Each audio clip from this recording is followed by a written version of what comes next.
Please stand. We'll begin with the prayer. Dear God, today as this session opens, we pray that your presence will be before us and everyone who serves in the decision-making process of our city.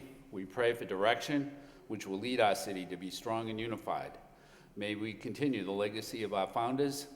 May we be granted this day the wisdom to make decisions which will be for the good of our city.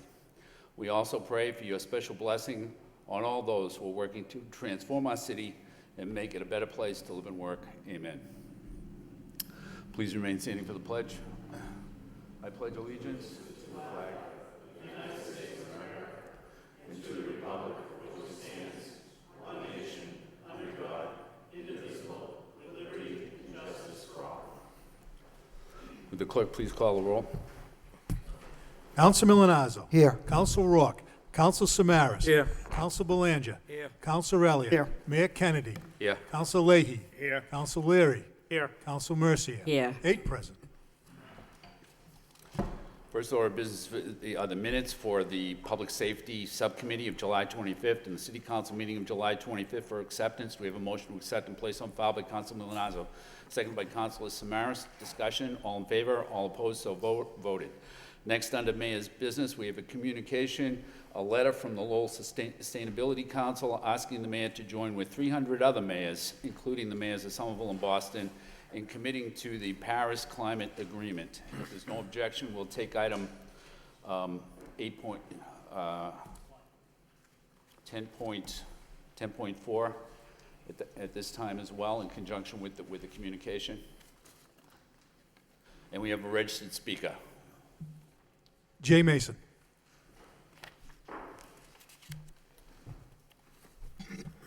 Good evening, City Council, Manager.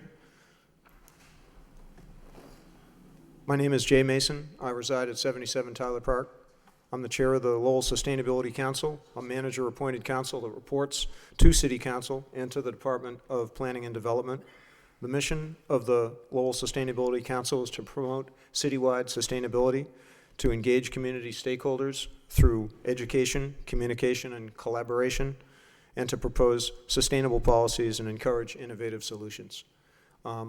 The two actions that we seek a vote on tonight, the Paris Agreement and the Road to 100% Renewables, both of these actions fit nicely into that mission. As a city, we'd like to see Lowell educate and communicate to its residents, the Merrimack Valley, and to prospective businesses and employees looking to move here that we get it. Lowell is moving forward and is looking to do what we can do to assert our vision in a positive, environmentally sustainable way. We are proud of our past and mindful of the future. We are looking to collaborate with new employers like Kronos and existing institutions like UMass Lowell and Middlesex Community College, and establish policy that will truly create a better future. We wish to show that our priorities respect the science and fact of climate change, and that despite what may be happening elsewhere in government, the City of Lowell understands the implications of climate change and has a plan for addressing it. When we sign the Paris Agreement, we're joining over 300 mayors across the country, 12 states, including Massachusetts, 902 businesses, and 183 colleges and universities. When we enact the resolution, we are committing to urge our state delegation to do everything in its power to bring Massachusetts closer to 100% renewable energy by 2035. And we're going on record as supporting a goal of using 100% clean and renewable energy in building energy use and transportation within the next 18 years. We are asking the manager to report back on progress with regular updates. And with these actions, we're demonstrating that communities can make a difference. With the Road to 100%, we make a constructive step forward and away from the heat-trapping carbon dioxide emissions of the coal, oil, and gas industries. And we show that Lowell is committed to a better way. You could say we're a domino. We can tip this domino, and with other committed communities, we can make the change we drastically need, a change to sustainable and forward-thinking future. We can be part of the wave of hope, a wave of clean energy and promise. I thank the Lowell City Council for giving us this opportunity to participate in being part of this important effort to change the direction of our energy delivery system and make a future we can be proud of. This is truly a game-changing opportunity. Lowell is the birthplace of the American Industrial Revolution. I hope that we can see this date and this vote as the beginning of the next revolution, the clean energy, clean climate revolution.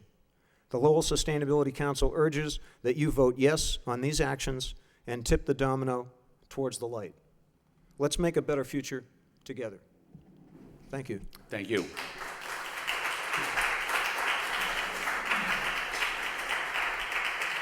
We have one more speaker. On the motion, it's Marissa Shea.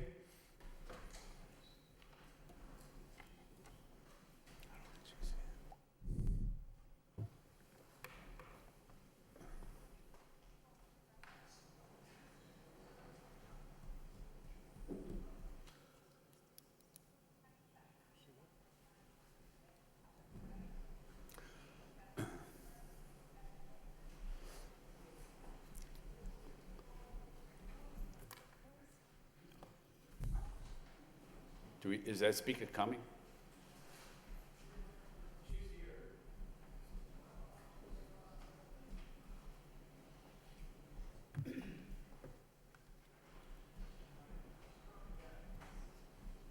She's on her way. Just for clarification, Councilor Samaras' motion be seconded by the chair, so that, and we'll, if there's no objection, we'll take them both up with one vote.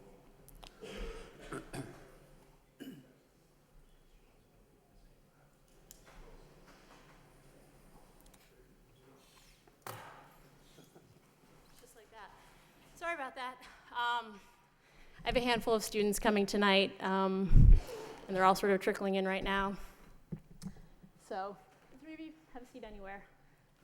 I thought since they're cutting school budgets, civics is like not really a course anymore. We should have like a summer session civics course. So, have a seat anywhere you want, all right? So my name is Marissa Shea. I live on 57 Marshall Street up in the Highlands. I teach 6th grade math and science at the Daly Middle School. So I'm here to speak in favor of the proposal to make the city of Lowell 100% renewable by the year 2035. And so basically just a little story. When I showed my students a film about climate change, at the very end of the film, they were shouting, "Turn off all the lights, unplug everything."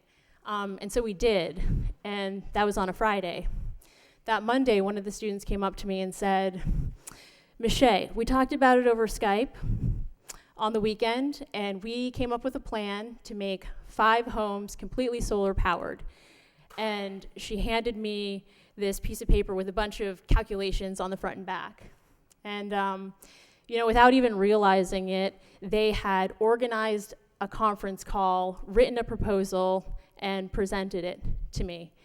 And you know, if adults had the moral clarity of 6th graders, we wouldn't be in this mess right now. Because as soon as they learned about climate change, they knew 2 things. This is really serious, and it's really bad, and we need to do something about it. And these students, some of them are here and some of them are trickling in, they are already doing something about it. Right now, they're working to create the first completely solar-powered classroom in Lowell. But as you can imagine, one solar-powered classroom in one school, in one city, that's just not enough. We need entire schools to be solar-powered. We need entire cities to be solar-powered. It would be really great if the entire new high school were solar-powered. I can't really imagine building a new high school in 2017 and not being run on renewable energy. That seems like insanity to me. But for this, we need your help, and that's why we're here to ask for your help today, because we're already all doing everything that we can. So we would like to ask you to please pass this resolution to make the city of Lowell completely renewable. And as you consider how you're going to vote tonight, please consider your own children, your own grandchildren. Please consider your fellow Lowellians, the students of Lowell, because at some point soon, young people are going to ask us, you know, when we still had a chance to save the planet, what were you doing? And I know that I want to be able to look at them and say, I did what I could. And I'm assuming that all of you here, given your position, would like to be able to say the same thing. So, thank you. Vote yes. Thank you.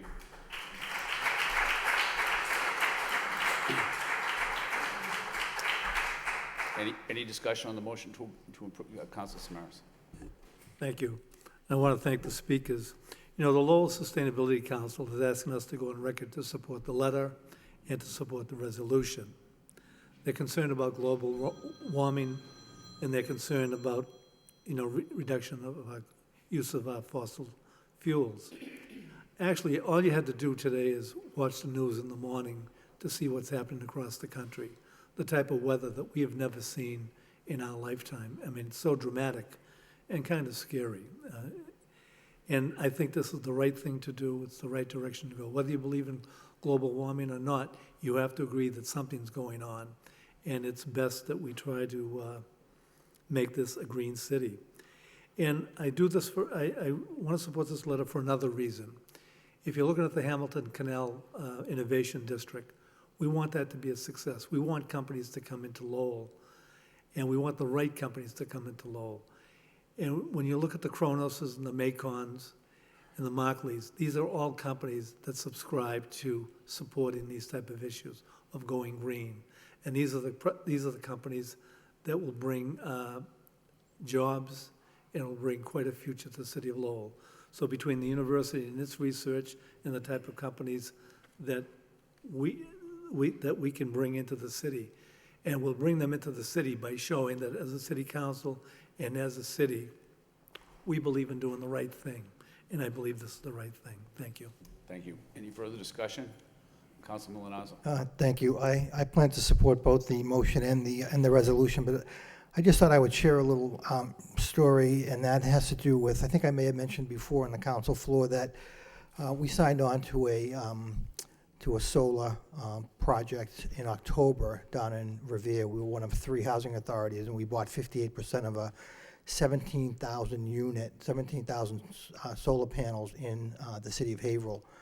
And it went online in July, and we got our first, with all due respect to our friends from National Grid, we got our first net metering bill just this week. And just for 10 accounts, because we only signed up for 10 accounts, the bill for the month went from $55,000 for the month down to $34,000. So for the month of July, we saved $21,000 by signing on to, and by the way, it was no cost to any of the 3 housing authorities. We just agreed to sign on for 20 years, and it's going to be a couple of hundred, maybe $300,000 in savings. So when you look at, I know it's a more macro than what we're talking about relative to a person's home, but again, if you look at a community like Lowell and hopefully be sustainable by the year 2035, it's remarkable the savings that we would also see. So I just thought I would share that with the viewing audience because it does truly make a difference.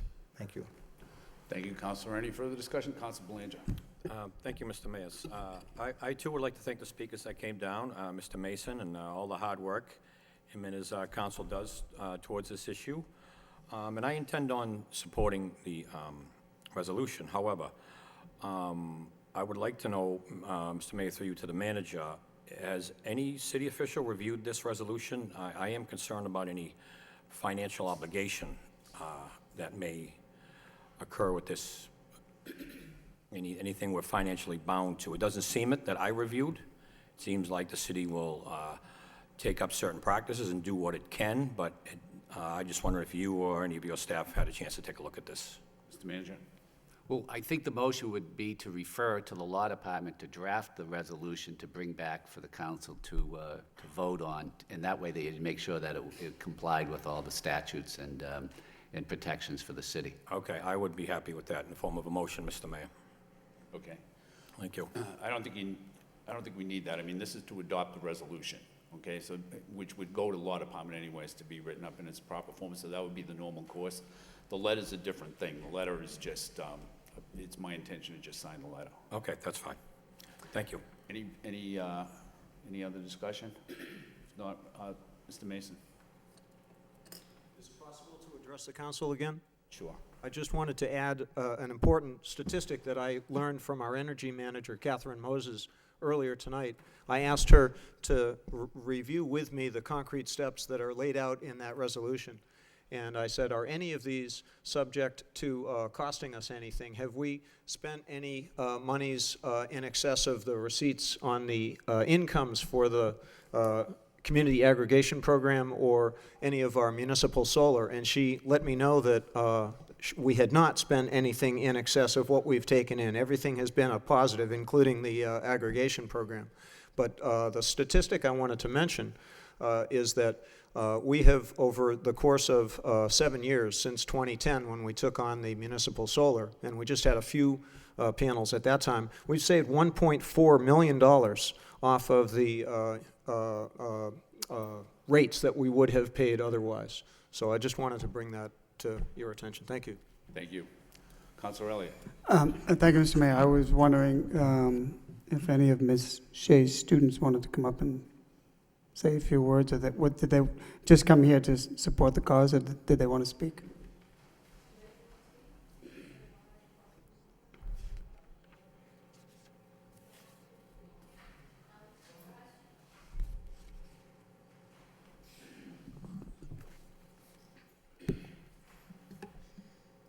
Solar energy is important because it uses sunlight instead of using all these fossil fuels that just burn and go into the environment, which makes it more worser. But if we use solar energy, that means less fossil fuels will be burnt. Thank you.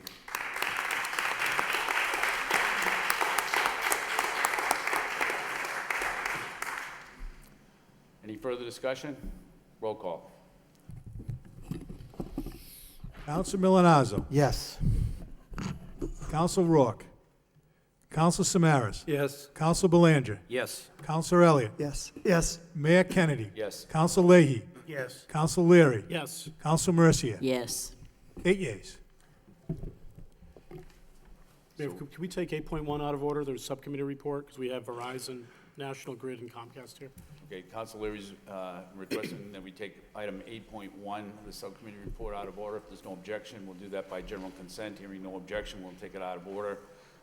Council Leary. Just quickly, I'll be brief. We met, the Utilities and Technology Subcommittee met regarding Councilor Leahy's motion on double poles. In attendance from National Grid were Susan Griffin, from Verizon, Stephanie Lee, and from Comcast, Greg Franks. The entire subcommittee was in attendance, as was the city manager. Basically, the issue's been the ongoing saga of double poles, and we asked the 3 participants from the aforementioned companies to remain at our meeting if any councilors had any specific questions for the individuals. But the sum of it ultimately is that Verizon and National Grid have entered into a maintenance agreement as of June 1st.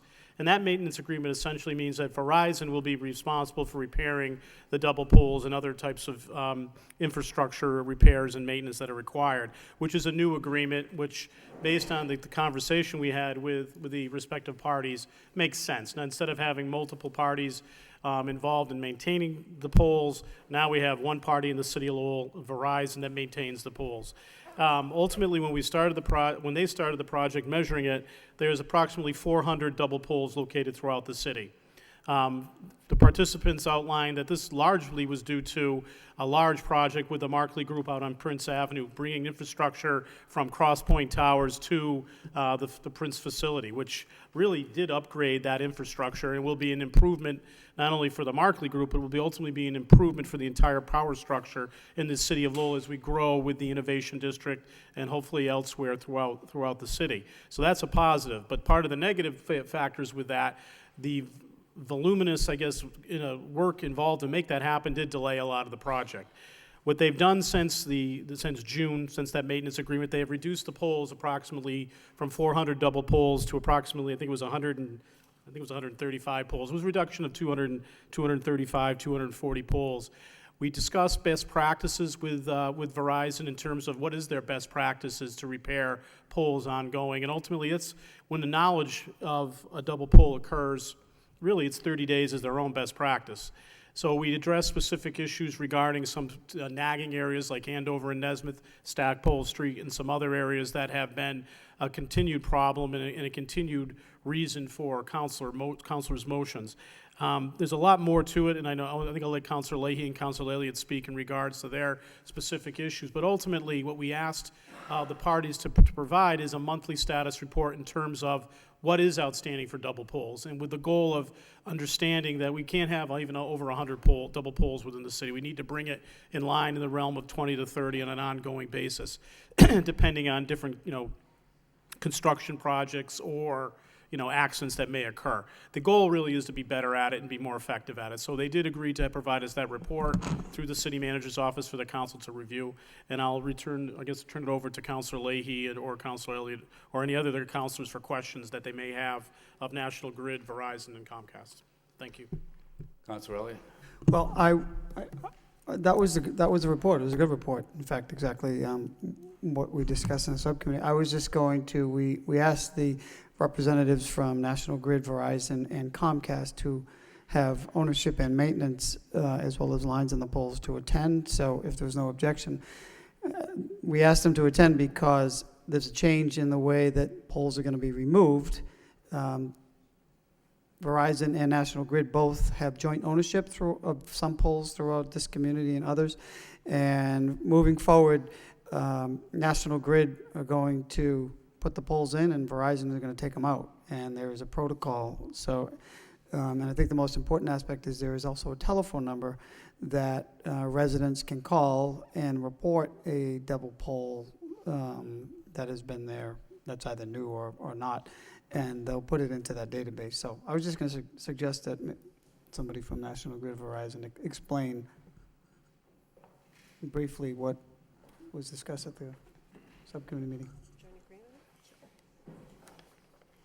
Hi, I'm Stephanie Lee from Verizon. I've been here a couple of times lately, and I'm joined with... Hi, I'm Susan Griffin with National Grid. So what we were talking about, as you know, double poles have been an issue for a long time, and more recently, due to upgrades, there are a significant increase in double poles in the city of Lowell over the last 18 months. We have been working with National Grid to try to come up with an approach to better handle double poles, because clearly, historically, how we had worked together wasn't as efficient as we would have liked it to be.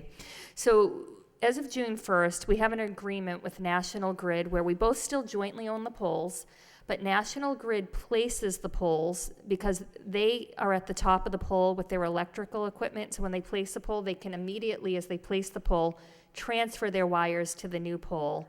And then we have a database in place that notifies all the parties, whether it's fire alarm.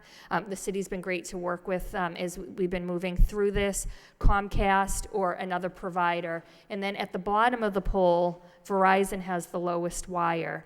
What used to happen is we would transfer the pole and then we'd have to call National Grid to come out again and pull the pole. But now under the new agreement, Verizon can transfer the wire and we're able to pull the pole.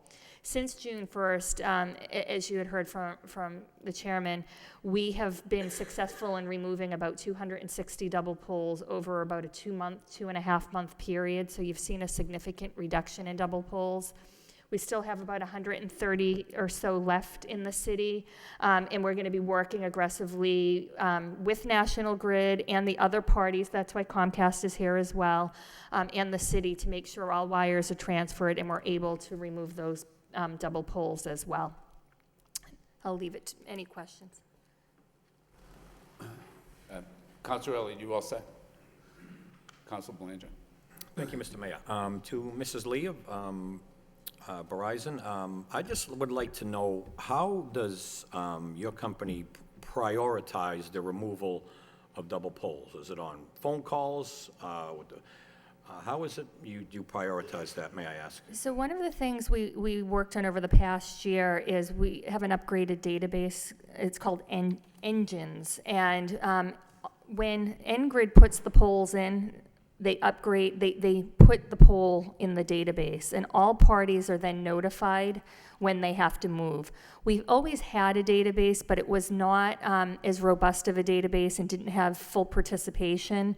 And we've been working with all the parties to ensure that they're participating so that when N-Grid puts a pole in and they transfer, then they notify the next in line. It might be fire alarm, or it might, if they're on the pole next, then the fire department knows, they get a notification, they move. When they move, Comcast will get a notification, they move, and then it comes to Verizon and we move. So if for some reason the database isn't moving as quickly, or somebody calls City Hall and says, I'm upset about this pole in front of my house, the city can get in touch with me or Susan at N-Grid, and then we look up in the database where that stands, and then we'll manage the parties. If we see Comcast has to move, then we'll work with Greg and his team to make sure that they move. Our operations folks also know who their counterparts are at each company and keep it moving. So the database pings us multiple times electronically to do so. But obviously right now in Lowell, we knew we had a lot of upgrades. We knew there was a lot of sensitivity in the city.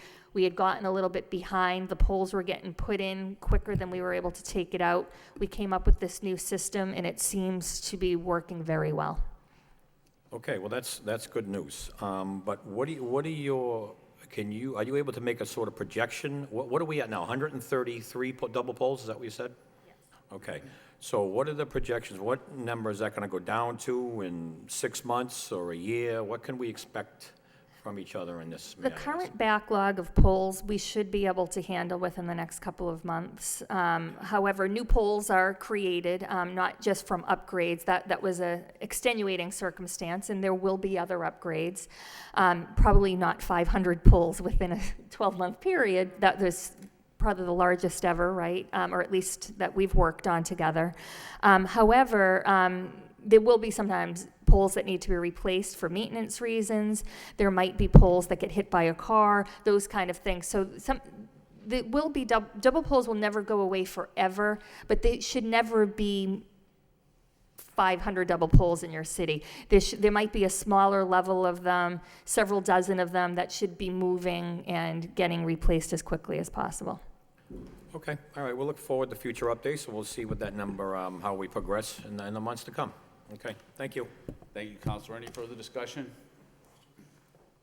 Counselor Leahy. Thank you.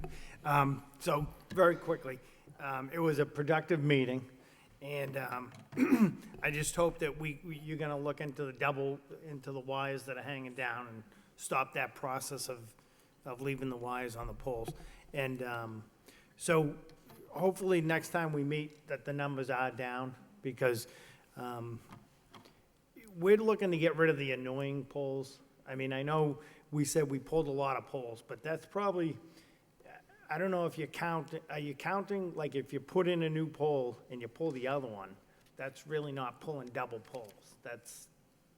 That pole needed to be pulled. So we're looking at the 100 or so that are really annoying that we told you about, like Stack Pole and Nesbitt Street and so on. So if we can get those out of the way, you'd make us very happy. We'll get right on that tomorrow morning. All right, thank you. Thank you, Counselor. Any further discussion? Just, and that was really the sum of the meeting. And ultimately, what we did ask for is like a progress report every 30 days so we can monitor it. And other than that, that's just a motion. I make a motion for report of progress. Thank you. Okay, so we have a motion by Counselor Leary, second by Counselor Leahy to accept the reporter's report of progress. Any discussion? All in favor, all opposed, so voted. Thank you. Thank you. Before we go into the public hearings, if there's no objection, I'd like to take this matter, not just out of order, but it wasn't taken up, but the Youth Overdose Awareness March was supposed to occur last Saturday, and it had to be postponed because of rain. And it has been rescheduled for this Saturday at 11:30, and will leave from the Lafayette Club at the North Common and proceed to City Hall. They're putting out a flyer, and they'd like to be able to put on their flyer the City of Lowell and the Lowell Police Department. But they would be more comfortable doing that if they had the green light from the City Council. So the Motion to chair would approve. entertain a motion to approve by Council Elliott, second by Council Belanger. Discussion, all in favor, all opposed, so voted. Now being shortly after 7 o'clock, we'll go to the public hearings, and the first public hearing is an ordinance to create 2 clinical recovery specialists part-time, from a part-time grant, and salaries in the Health and Human Service Department. We'll open up the hearing for those who wish to speak in favor. Is there anybody who wishes to speak in favor? Good evening, Mr. Mayor, City Councilors, Mr. Manager. I'm Karen Vigre, I'm the Director of Health and Human Services, and I'd like to speak in support of the creation of the 2 clinical positions you have before you. As you're aware, the police department was successful in getting a 3-year Department of Justice Smart Policing grant, and that's where the funding is coming for these 2 positions. Their main function is to support the efforts of the community opioid outreach team that we all know as the co-op team, and we've heard a lot about. And the reason why this is important is because as the co-op team is trying to get out in the community and help individuals that have overdosed, they're trying to reach them in a critical 24-hour period of time. And they're getting bogged down somewhat by also trying to get back to those that they have already met and trying to see where they're at in the system, how they're doing with their treatment, are they having any barriers to accessing resources? And that's what the role of the recovery clinicians will be. It's what most people would think of as case management. So it's to meet with them, see where they're at, what kind of treatment might work for them, help them through the system, identify barriers, and be a support so that the co-op team can really focus on their job, which is that immediate 24-hour get out there and find this person and help them to get into training. We went with 2 part-time positions rather than a full-time because the needs of the hours, it worked better with 2 part-timers because we'll have some needs that'll have to happen during business hours, coordination of care with other service providers and things like that. But then they'll also need to be available to people who might be available later on in the evening. There could be some weekend time. So the best way to do that had to have been 2 part-time positions that'll have that flexibility. It's undeniable the link between mental health and substance abuse, and so the clinicians are going to be licensed alcohol and drug counselors, and so that's a real important piece to that. So I ask that you support those positions and let me know if you have any questions. Thank you. Is there anybody else who wishes to speak in favor? In favor, in favor, in favor. Hearing none, we'll close the hearing on behalf of the proponents and open up for those who wish to speak in opposition. Is there anyone who wishes to speak in opposition? In opposition, in opposition, in opposition. Hearing none, we'll close the hearing on behalf of the opponents and open up to the council. Do we have a motion to approve? Motion approved by Councilor Mercer, seconded by Councilor Elliott. Discussion, roll call. Counsel Milonazo. Yes. Counsel Rourke. Counsel Samaras. Yes. Counsel Belanger. Yes. Counsel Elliott. Yes. Mayor Kennedy. Yes. Counsel Leahy. Yes. Counsel Leary. Yes. Counsel Mercia. Yes. That's 8 yeas. The next public hearing is for National Grid requesting installation of a new pole located at 71 Rogers Street. We'll open up the hearing for the proponents. Is there anyone who wishes to speak in favor? Good evening, David Boucher, Senior Designer at National Grid, 1101 Turnpike Street in North Andover. I'm here tonight asking for a new pole location, brand new pole added on Rogers Street. Across from Perry Street, at the corner of Perry and Rogers, there's a car wash that's upgrading their service. They're asking for more electricity, and our plan is, if it goes forward, to place a new pole there. It would enable us to get them a service upgrade for the car wash, so they go forward and go underground from that new pole. So if the city sees it fit, they'll pass this and we can go forward with that job. Okay, thank you. Is there anybody else who wishes to speak in favor? In favor, in favor? Yes, Nicholas Balsonetto, interim city engineer, speaking in favor of the pole location for the car wash. We recommended that the wood pole only, and it be located at the back of the sidewalk due to the heavy truck traffic going into that industrial area. Thank you. Is there anybody else who wishes to speak in favor? In favor, in favor, in favor. Hearing none, we'll close the hearing on behalf of the proponents and open it up for those who wish to speak in opposition. Is there anyone who wishes to speak in opposition?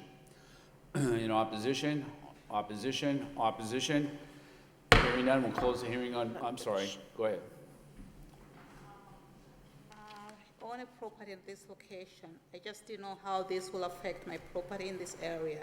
I received a letter, that's why I'm here. So I just wanted to find out exactly how does this affect my property?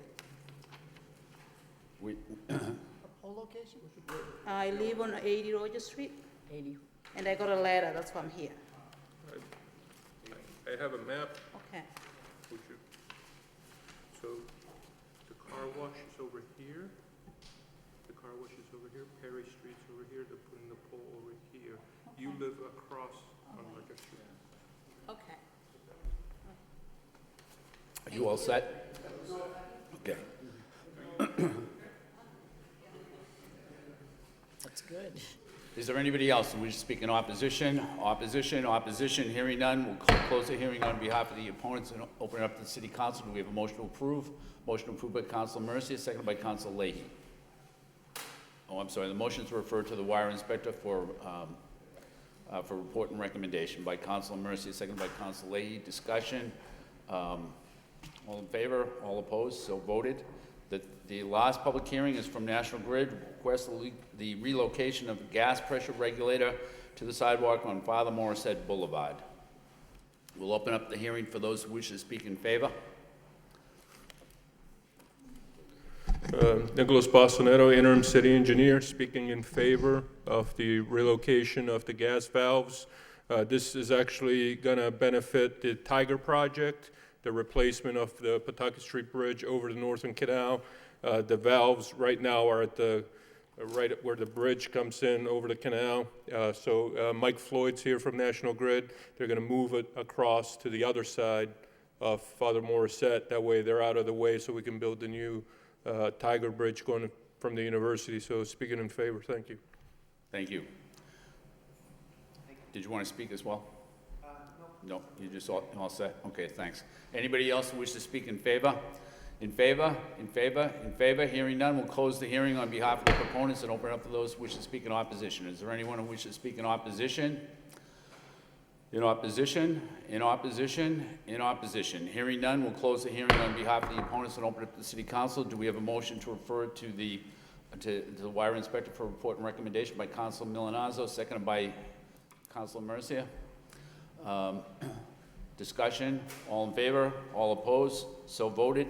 That concludes the public hearings for this evening. Next, we'll move on to the communications from the city manager. We have items A through J.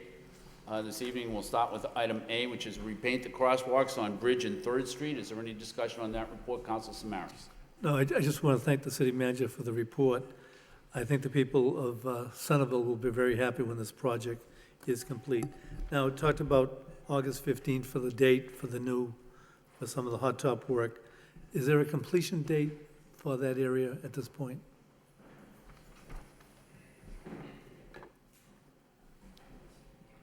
Yes, sir. So Bridge Street is being constructed in 2 phases. From West 6th Street down to the BFW, we should be all paved by the end of August, weather permitting, of course.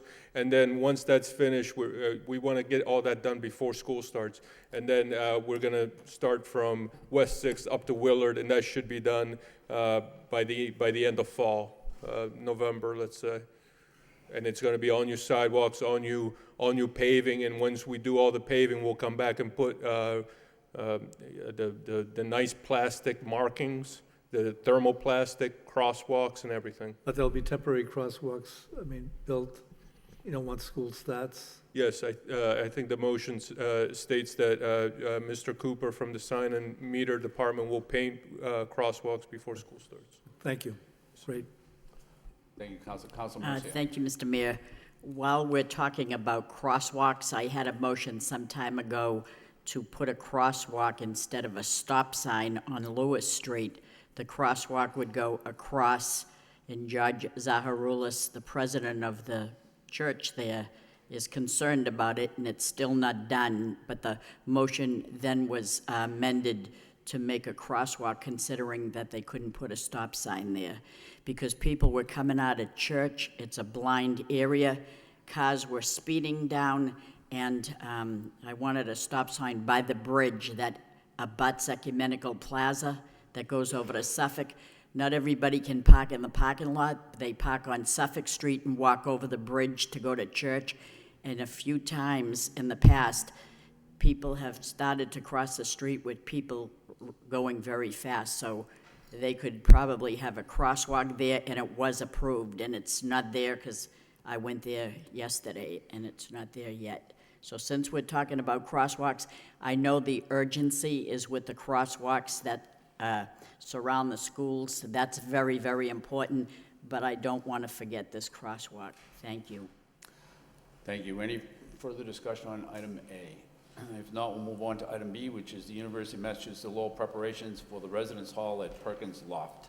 Any discussion on item B? Council Milonazo. Thank you, Mr. Mayor. I see DJ Cochran, the Executive Director of Government and Community Relations for UMass Lowell, is here, and he prepared a report back to the city manager, and I want to thank DJ for that. I do have a question relative to emails that we had received from some of the residents that live in the Renaissance next door, and they indicated, and again, I don't know how true it is, but that what was indicated to the council back many months ago, maybe even a year or so ago, is that the population would be upperclassmen, graduate students, visiting professors, and they've indicated whether or not it's true or not that that might be changing. So I just thought, which is why I filed a motion to see if there has been a change in the people that will actually be living at Perkins Loft. Sure, Councilor. For the record, my name is DJ Cochran. I am the Executive Director of Government and Community Relations. I reside at 33 West 5th Avenue in Pawtuckettville. The population is going to be a mix. It is primarily upperclassmen, juniors, sophomores, and juniors. There are some freshmen that will be living there, but not a large number. And there are about 100 residents who will be graduate students or RAs, resident advisors. So there's a mix of folks. We met with the tenant board, the condo association board at the Lawrence Mills a week ago today. So last Tuesday night, we had a very good meeting. We reviewed kind of the policies. We went over student discipline, how we handle that. We wanted to open a line of communication for the board and the residents there, and so that they would know who to contact at the university. Again, a very positive meeting. We reviewed our move-in policies, how we're having students come in over a three-day period, so that there isn't this massive 700 people moving in at once.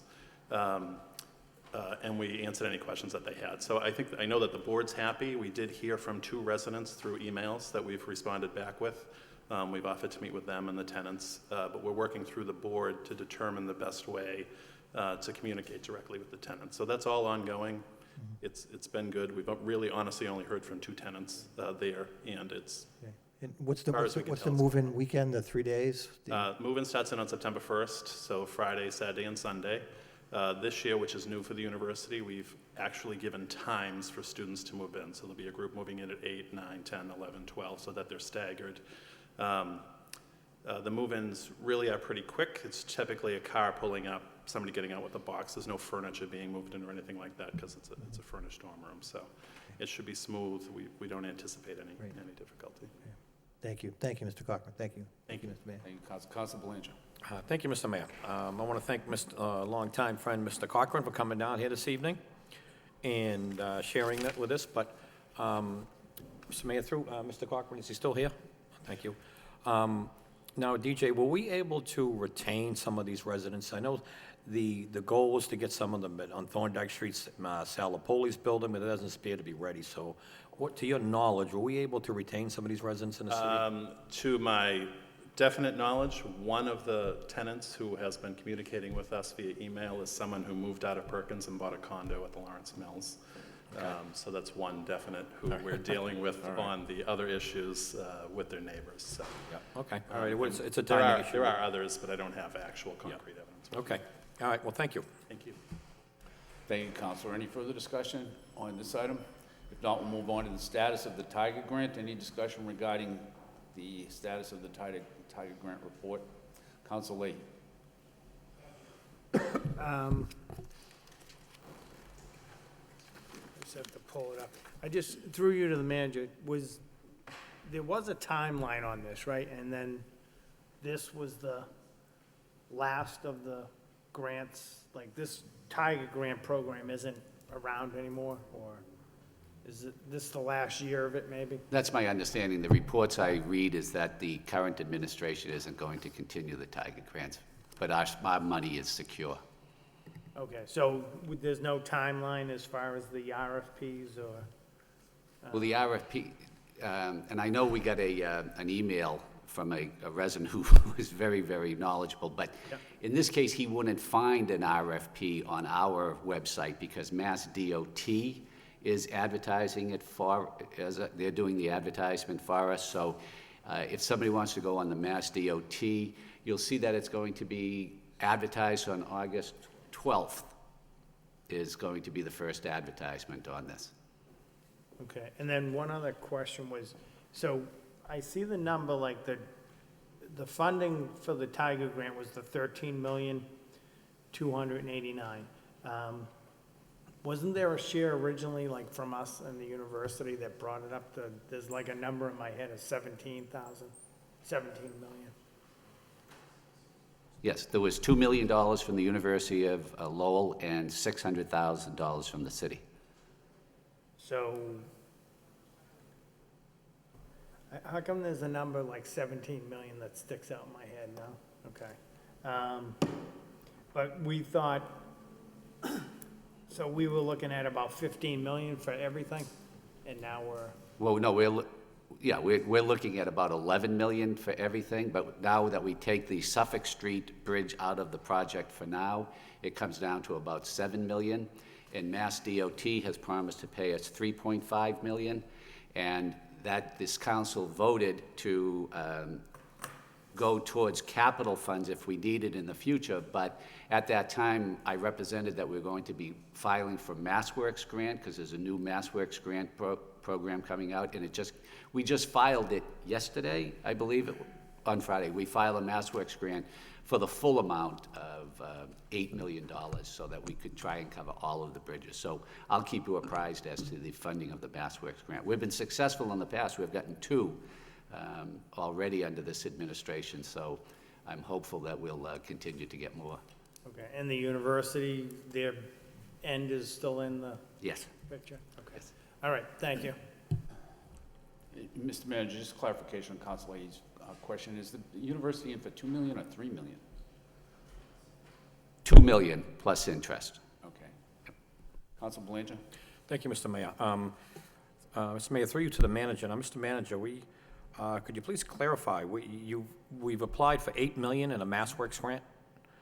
We have about a $7 million gap, which Mass DOT is paying 3.5, so that relieves the city, so that puts us on the hook for about 3.5 million, so, but you applied for 8 million, so what happens with those Mass DOT funds if they're approved?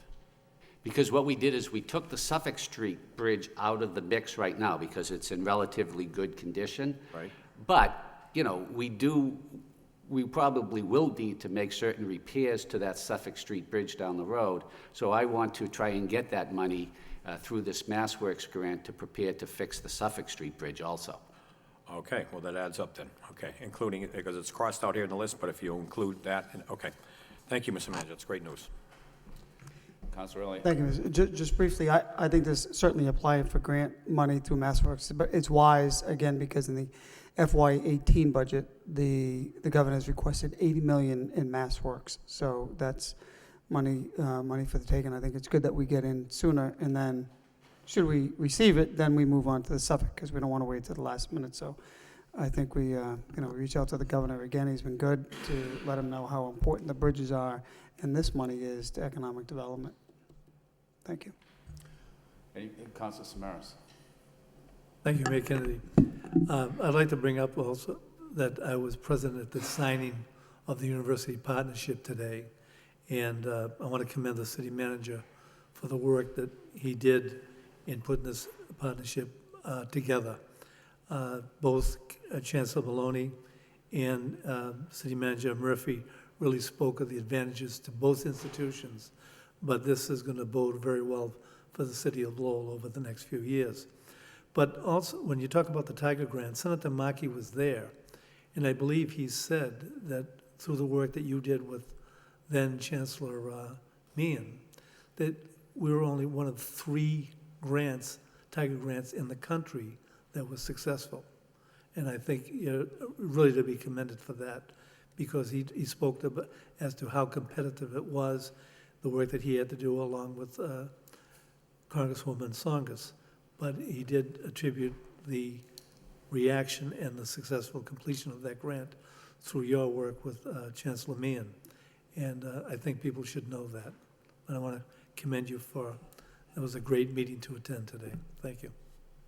Thank you, Councilor. Any further discussion? If not, we'll move on to the next item, which is the student zone. Any discussion on the student zone? Councilor Samaras. Thank you. I want to thank the Department of Planning and Development for the report. You know, when we talk about student zone, a lot of times we've talked in Lowell about Lowell being a college town. But then there are people who appreciate the arts, and they say, well, Lowell is a city of the arts. Then there are people who talk about this as an innovation city. It's the city for innovation. Lowell is all of those things. And I think the idea, though, of creating a student zone is applicable to this city. In other words, I'm looking at how can we better service the students that are in Lowell, provide, whether it's recreation, restaurants, but provide areas that they can go, have some fun, and be part of the city life. But I'd like, if Allison Lammy's here, if she could get up and just talk a little bit about what the student zone means, if she wouldn't mind. I think people would get a good idea of what this is all about and would appreciate this. Sure, thank you. Thank you, Councilor. In speaking with Councilor Samaras, we looked into the city of Boca Raton. He mentioned that that's where they are looking to implement a student zone concept. So they're in the very early planning stages of that, but the idea is that basically they'll basically create zones near the college campus that can accommodate businesses that are sort of college-oriented. They'll make them more pedestrian-friendly and bicycle-friendly. So since they're in the early stages of that, I thought it would be good to sort of summarize where we're at and some of the initiatives that we're taking here. But we are going to keep an open communication with them down in Boca Raton to hear how their planning is going, so that if there's any great ideas that they have, we will certainly be happy to emulate them again here. So in summary of the report, we talked about the fact that right now the commercial corridors near the university are zoned for restaurants and retails uses, and so we really encourage student-oriented businesses to locate there. In the last couple of years, we've had several new businesses opening on University Ave and Pawtucket Street that are taking advantage of the proximity to the campus. We're also looking at some of the land use patterns and infrastructure along the Upper Merrimack Street corridor. There was a study done between the city and NIMCOG looking at that corridor. And then we also partnered with the university in a joint initiative to look at the Pawtucket Street corridor, looking at ways that we can encourage more commercial development there, make them more pedestrian friendly, and improve the bicycle access there. So really, we just continue to engage with the university. We've had a great relationship with them and with Middlesex Community College, working with their staff there to try to create ideas to encourage students to come downtown, to visit the businesses in Lowell. We've done tours with them. We've participated in classes with them, talking about businesses in the city of Lowell and what they'd like to see. And so we'll just, continue to move forward with some of those partnerships. And I'd be happy to answer any other questions or talk about anything else. No, but thank you. I think it's important for our constituents to better understand what the Department of Planning and Development does to encourage this type of growth. And that's a very positive report. Thank you. Thank you, Councilor. Any further discussion? If not, we'll move on to the next item, which is the vacant building on Alma Street. Councilor Mercia. Thank you, Mr. Mayor. Through you to the city manager. This is a troubling response, not because it's not a good response, but it's not what I want to hear. And I know that they're current with their taxes, but this is, they recognized who owns this property, but it's in foreclosure, so it's in a loan service that pays the mortgage. Be that as it may, we have a vacant foreclosure ordinance that we did earlier this year.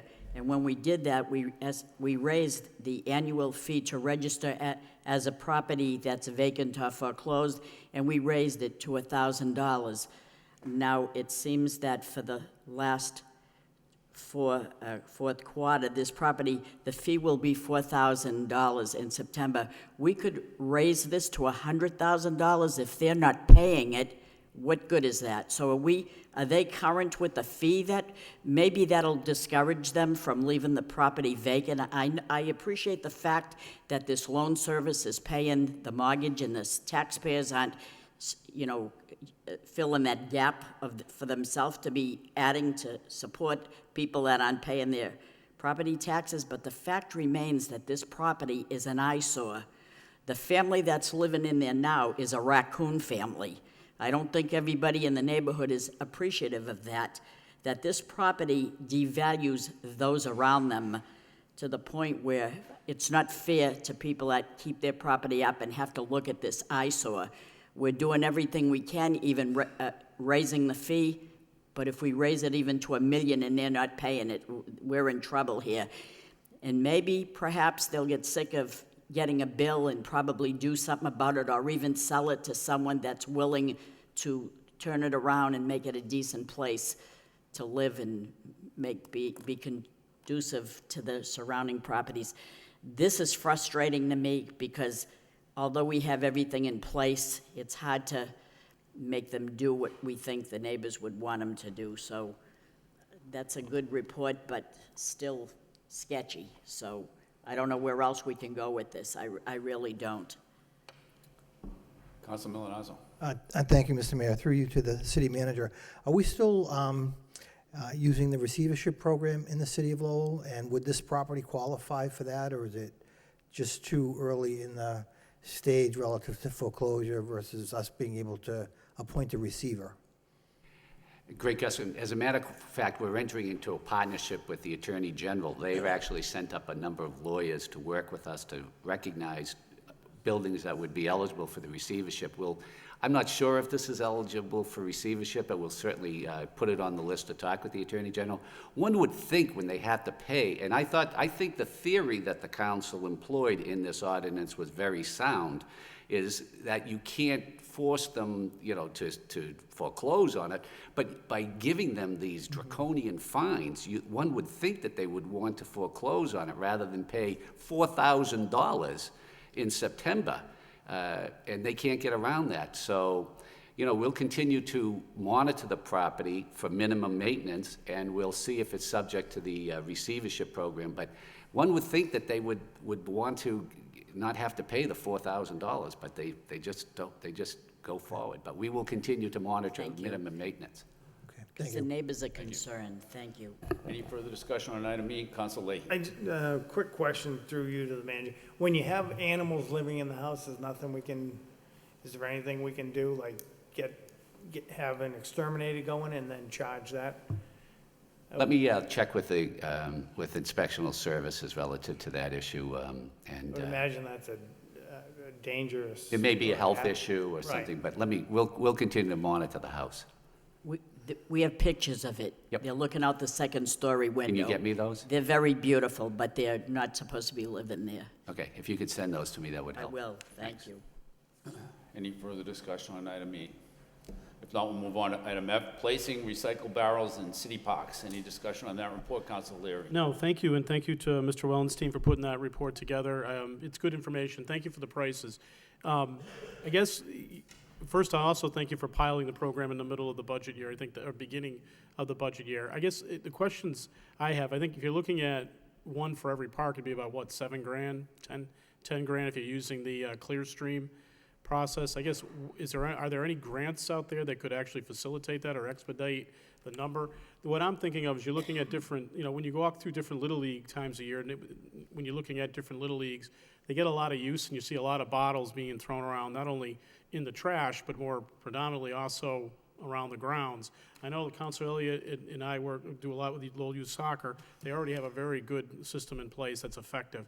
But if we could expedite it, I do appreciate the initiative. I do appreciate kind of understanding what the costs are. Using that, Clearstream, you're looking at maybe 10 grand at the most. The others are quite extraordinary that it costs $1,000 for that creative piece of tin that's in our docket. Obviously, why would you do that? But again, thank you for the report. If we could kind of expedite it by looking at grants, I think it could also prove to be cost savings long term in terms of utilizing it in every one of our parks. Thank you. Question, Mr. Wellenstein. Are there any grants available that we could apply for to, This past June 10th, we applied to the Department of Environmental Protection. They have a reward system where if the city puts in place certain ordinances, then we can receive points. It's $4,000 per point. My application this past June was for 14 points. So if we are awarded all of those points, we will have some funds to implement recycling, which the Department of Environmental Protection hopes that we use those funds for. Okay. And I guess you said we had to have city ordinances. What can we do as a city council to help you obtain that? So 2 of the ordinances that were not in place for this June's application. One is sort of a citywide recycling policy that would require businesses, apartments that aren't currently on city collection, other institutions, educational, to all participate in recycling. And one would be to have the private haulers also offer recycling. So if you were an Allied Waste customer, you could call them and only buy trash service from them. The Department of Environmental Protection would appreciate it if municipalities had an ordinance that said the city requires you to recycle Allied Waste. If you want to be a hauler in the city, you have to provide recycling. And so we can work on that so that next June's application could include that. If we could get financial, what that would mean. I mean, we're looking at, quick math, looking at the number of parks, you're running about 10 grand roughly to do that. And that's not a large sum of money in terms of spreading it out through all the parks. Some of the parks, some of them probably don't make sense because they're like where I live on Washington Parkway. It's not really a park, but it's one of the parks we list.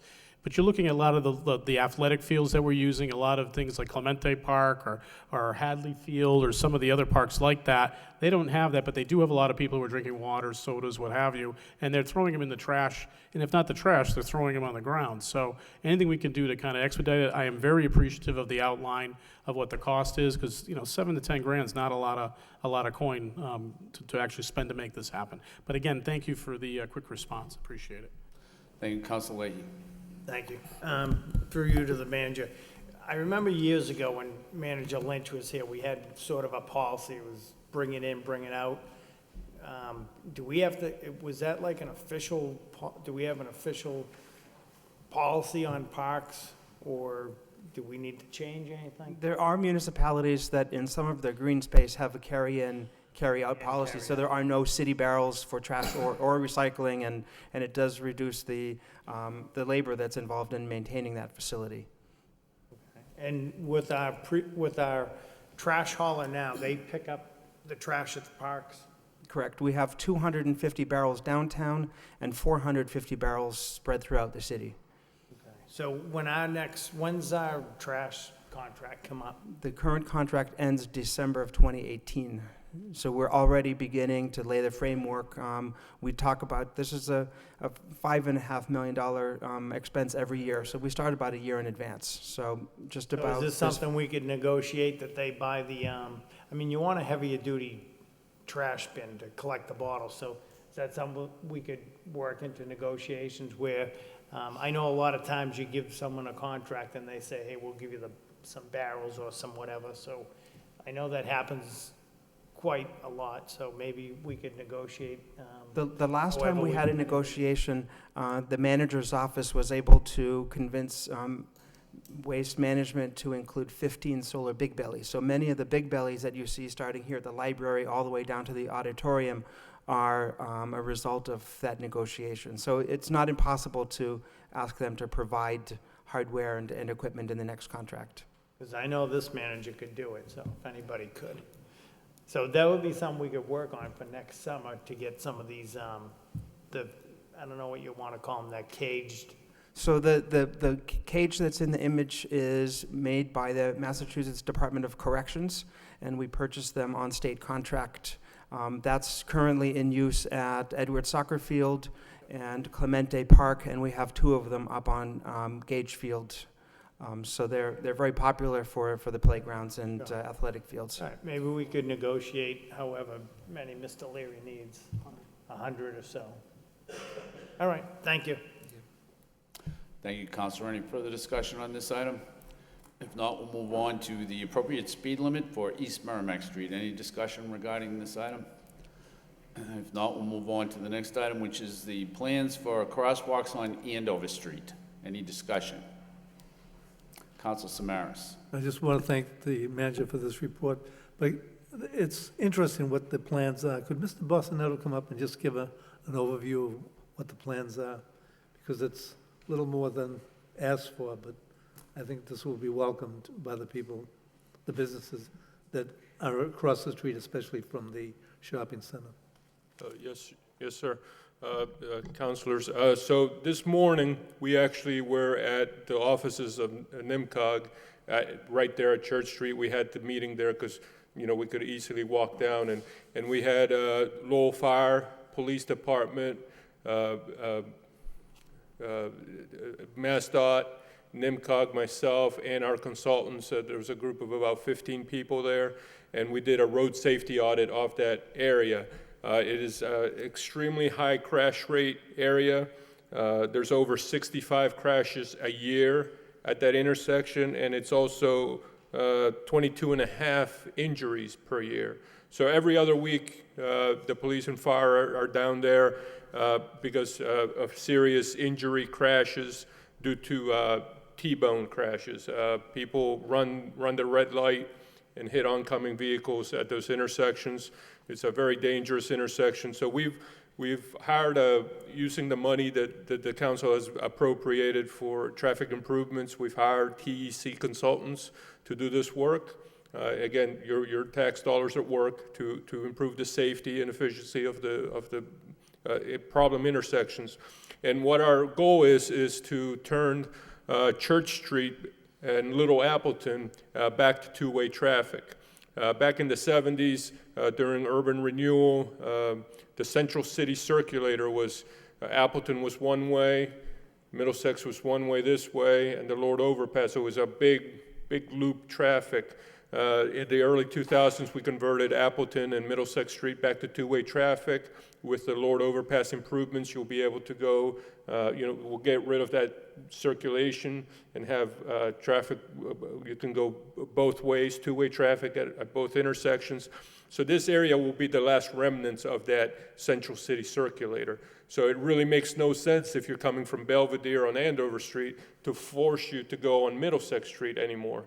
You could just go straight across, go up Andover, take a left onto the Lowell Connector.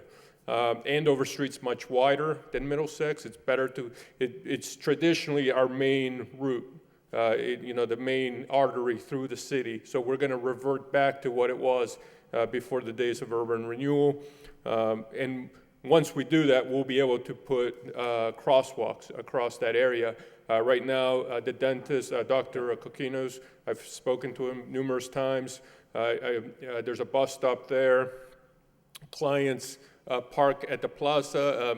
Mr. Dragon leases spaces to Mr. Coquinos and other tenants, and there's a lot of traffic right there. But right now you have about 48 feet of asphalt, all one-way traffic. If I put a crosswalk there, the first car might stop for you, the second car might stop for you, but the third car might not realize that you're crossing the road. So putting a crosswalk right now would actually give you a false sense of security and probably cause more accidents. So this is underway, again, using the money that City Council has appropriated. And what we're going to do, because it is such a high crash area, we're going to use highway safety funds from the state and federal government. This is probably going to be a over $2 million project. We're going to go to the state. They have special money for high crash areas like this. And with NIMCOG, we're going to work to get those funds. Probably, project like this will probably take 5 years or so to get, design, funding, construction, but we're working on it. Thank you. That's a great report. Thank you. Thank you. Any further discussion, Council Leary? Just to build off the crosswalks, what is the status of the yellow light we're going to be using to cross Andover Street from one side, I guess basically right over to Douglas Road? I know we put that in a while ago. I don't know where we're at with it. Yes, sir, that'll be bid out. Right now, we're out there. National Grid's out there replacing telephone poles on Andover Street. We're out there cutting We're spending $500,000. Again, the city has appropriated $500,000 to replace all the holes on Andover Street and that concrete. So we're out there cutting all that up. That should be done soon, and then after that, we'll put in the flashing signs. What's the time frame you think? This fall. Okay, not for the start of school then, you don't think? No, I'm sorry. There's just, we have a lot of construction going on right now. We just, everything, everything has to happen, but we will put it in, yep. Okay, thank you. Thank you, Councilor. Any further discussion on this item? If not, we'll move on to inspection of crosswalks around Lowell schools. Any discussion? Hearing none. Restripe Industrial Avenue and Nesmith Street. Any discussion? Councilor Leahy. You, the manager. I saw that we have done a lot of streets throughout the city. So do we have plans for a little bit more this year, or? Mr. Bossinetto, the question is, do we have more plans for line striping and marking? And I see in your report you talk about you have $25,000 remaining. Can you just discuss what you plan to do with some of that? Yes, sir. So, Councilor, to your, the problem we've been running into is the fiscal year always ends right at the summertime when we're trying to paint. So what I've done is now we've put out a 3-year contract. So the bids are actually opening up next Wednesday. We put it out to bid. They're coming in next year, and it's going to be a 3-year contract. That way we can, because right now we're always like stopping June 30th. And then put it out to bid again and wait, and then fall hits. It just doesn't work. So from now on, what we're going to do is we're going to do about $30,000 to $35,000 worth of painting every year. We're going to use parking department is going to be, with the money you appropriate for striping plus the parking department, we're going to have one contract, 3 years, that's going to paint, parking spaces and line striping, and just be able to do a lot more work when we need it without having to rebid it all the time. So there's going to be a lot more painting going on. Okay, thank you. And one other thing I noticed this week, Father McGuire Park, with the basketball leagues and everything going over there, if we had any money to do any striping for the parking lot there, where we use the parking for the McAvenue School and the thing. So if people just don't know how to park, basically. So if we could put some lines there so people know, you have whatever it is, 8 feet to park here and so on. It would solve, because that place, the park's used a lot, and the cars are just overflowing on, I think it was a Tuesday or a Thursday night, which is great because they're all using the park. But it would probably help alleviate some of the parking troubles over there. Okay. So, thank you. Thank you, Councilor. Any further discussion on this item? Councilor Leary. Just quick, talking about painting, I guess the question, we had a motion earlier regarding Chelmsford Street. I don't know if that's something we plan on doing this year, or is that, I don't know if that's part of what you're talking about. Yes, sir. So on Chelmsford Street, what we did is if you go out there right now, you see like faint little white lines. Those are our layout lines. Once we get the truck back in, we're going to paint double yellow, and what we're going to do on Chelmsford Street is we're going to put a center turn lane. That way Chelmsford Street is going to be travel, and then if you want to turn into any of the establishments, you just pull off to the middle, and there's enough room for that. And that way it's going to help, that's, sort of a low-hanging fruit. We're also looking at other improvements, but again, those are kind of like the short term, and then, we put things into the planning, design, funding stage, so yes. No, that's perfect. I mean, so I agree with that low-hanging fruit. It's a good hit. What time frame do you think that'll be? The bids open next Wednesday. I'll call the truck, try to get it scheduled. Weather permitting. I mean, we're talking, what are we, August here? Yeah, September. Yeah. Great. Thank you very much. I appreciate it. Thank you. Any further discussion? If not, that concludes the communications from the city manager regarding city council motions. Do we have a motion to accept the communications and place them on file by Councilor Mercia, second by Councilor Samaras? Discussion, all in favor, all opposed, so voted. Next is a communication from the city manager requesting out-of-state travel for 2 members of the Lowell Police Department and 1 person from the Division of Planning and Development. We have a motion to approve. Motion approved by Councilor Mercia, second by Councilor Samaras. Discussion, roll call. Council Mercy. Council Milonazo. excuse me. Yes. Council Rourke. Council Samaras. Yes. Council Belanger. Yes. Council Elliott. Yes. Mayor Kennedy. Yes. Council Leahy. Yes. Council Leary. Yes. Council Mercia. Yes. That's 8 yeas. Next, we have a vote to accept a gift from a line credit union in the amount of $1,000 for use by the police department. If there's no objection, we'll waive the full first reading and go to the second reading, which is authorizing the city manager on behalf of the city of Lowell to accept a gift from a line credit union of $1,000 for use by the city of Lowell Police Department in support of the Lowell Police Department's community programs. Do we have a motion to approve? Motion approved by Council Leary, seconded by Council Milonazo. Discussion, roll call. Council Milonazo. Yes. Council Rourke. Council Samaras. Yes. Council Belanger. Yes. Council Elliott. Yes. Mayor Kennedy. Yes. Council Leahy. Yes. Council Leary. Yes. Council Mercia. Yes. 8 yeas.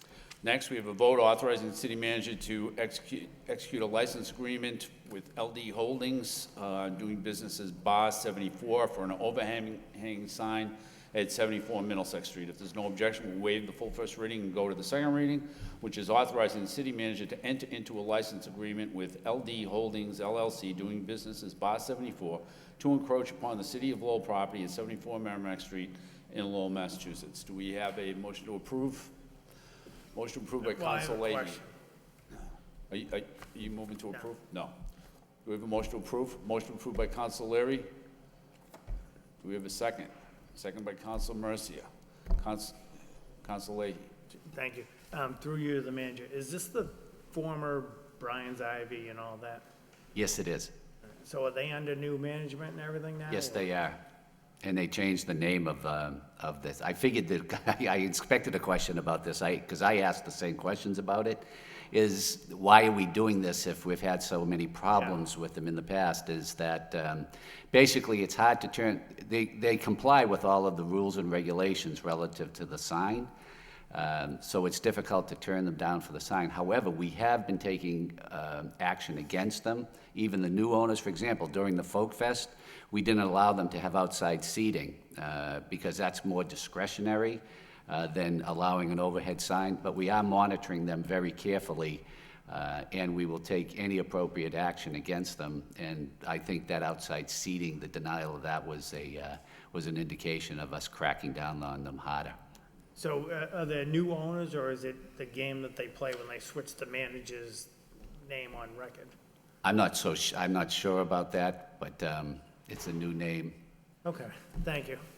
Thank you. Any further discussion? Council Milonazo. Thank you. Actually, those were going to be my questions, because again, Mill City Ballroom, Brian's Ivy Hall, they do keep changing the ownership, they do keep changing the management, so again, I'm not going to support this. I tried to be business friendly, but at the end of the day, our police officers have been put in jeopardy, our public employees have been put in jeopardy with what has gone on there.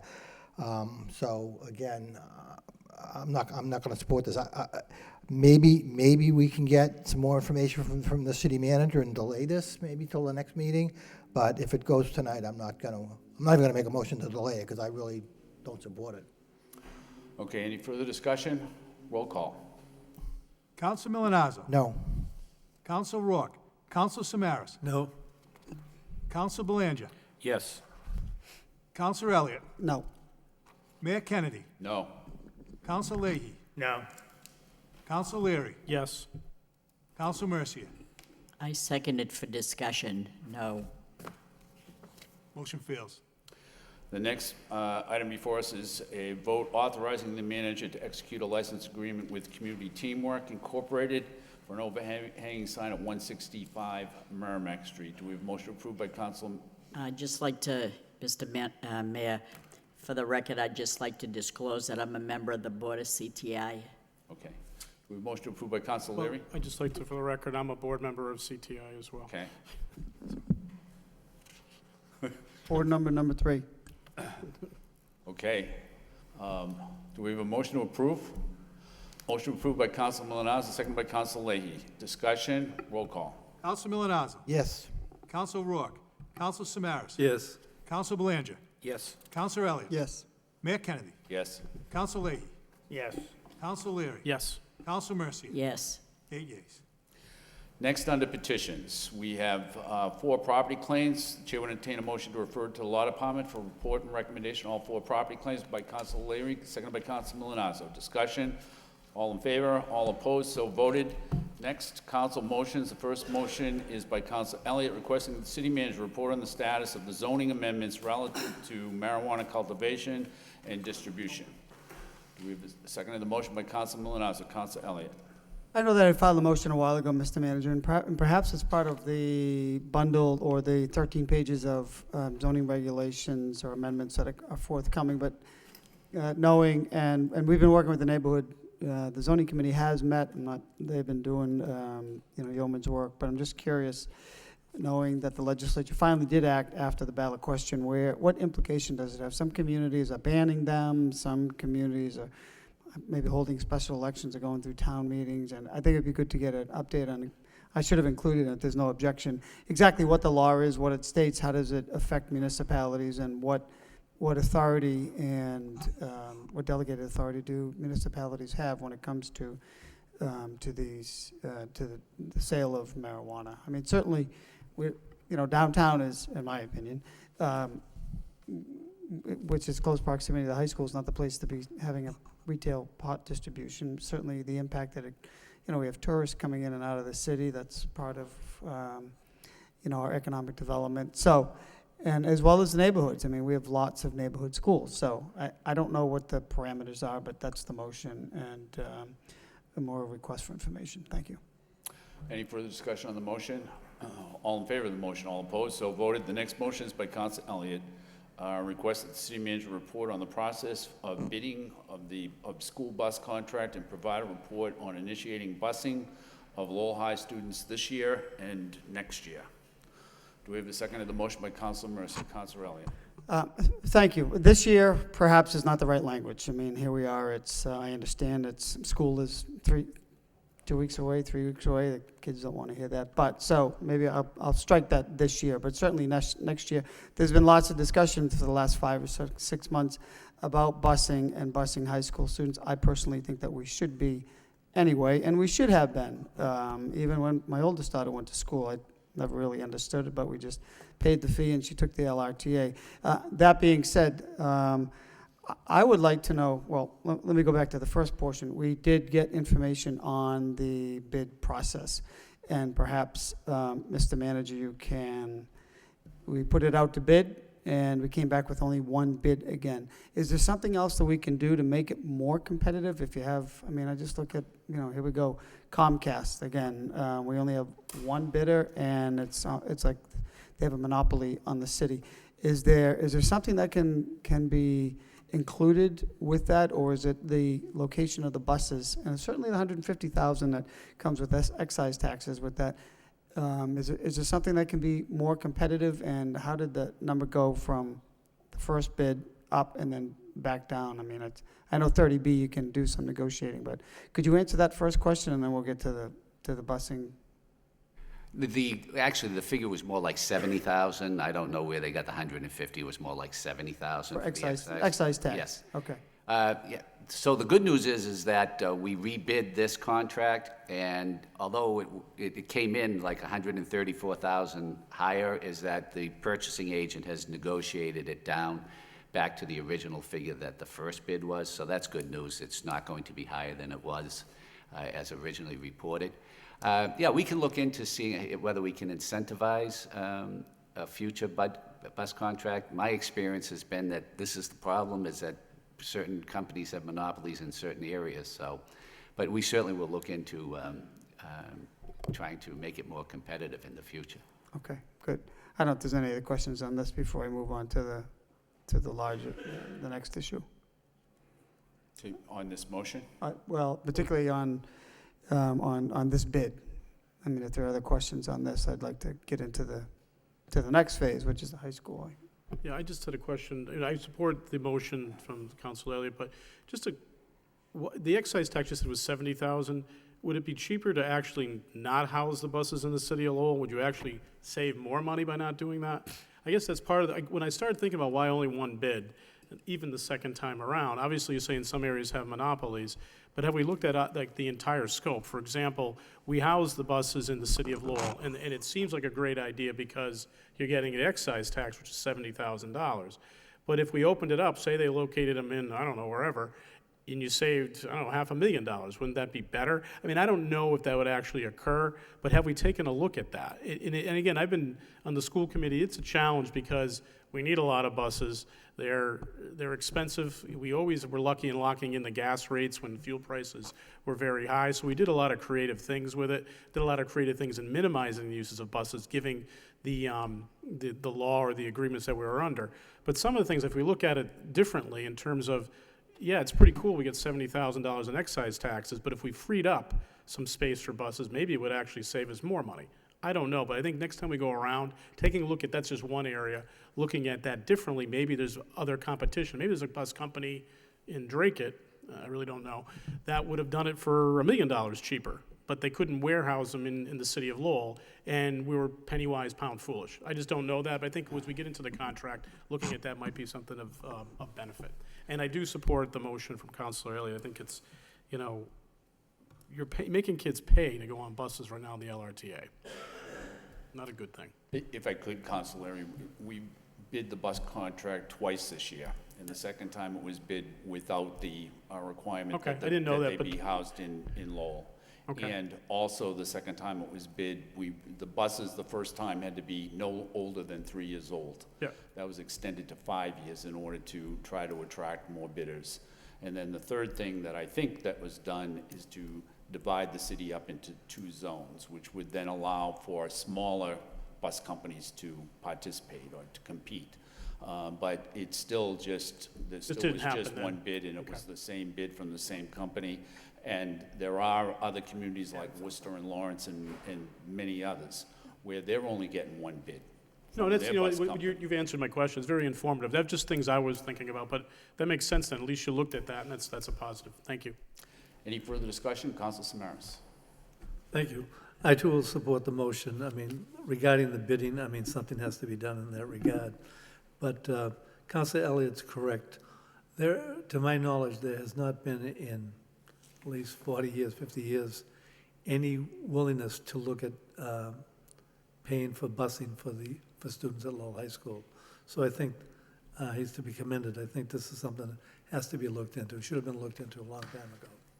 But the thing is, so I support this motion. Thank you, Council Elliott. Oh, Council Leahy, I'm sorry. Thank you. I just want to say that, you know, with my time on the school committee, I thought that Mr. Dakota did a good job, and, you know, there's a lot of ins and outs that you don't think about. He was, you know, he wanted the buses housed closer to Lowell or in Lowell because of, you know, inclement weather. You don't want any problems with the buses getting out or coming in. And it's a lot of buses, like we said, and you gotta get a lot of competent people to drive these buses, so that's always an issue. And the age of the buses, I mean, it's always better to keep the fleet newer.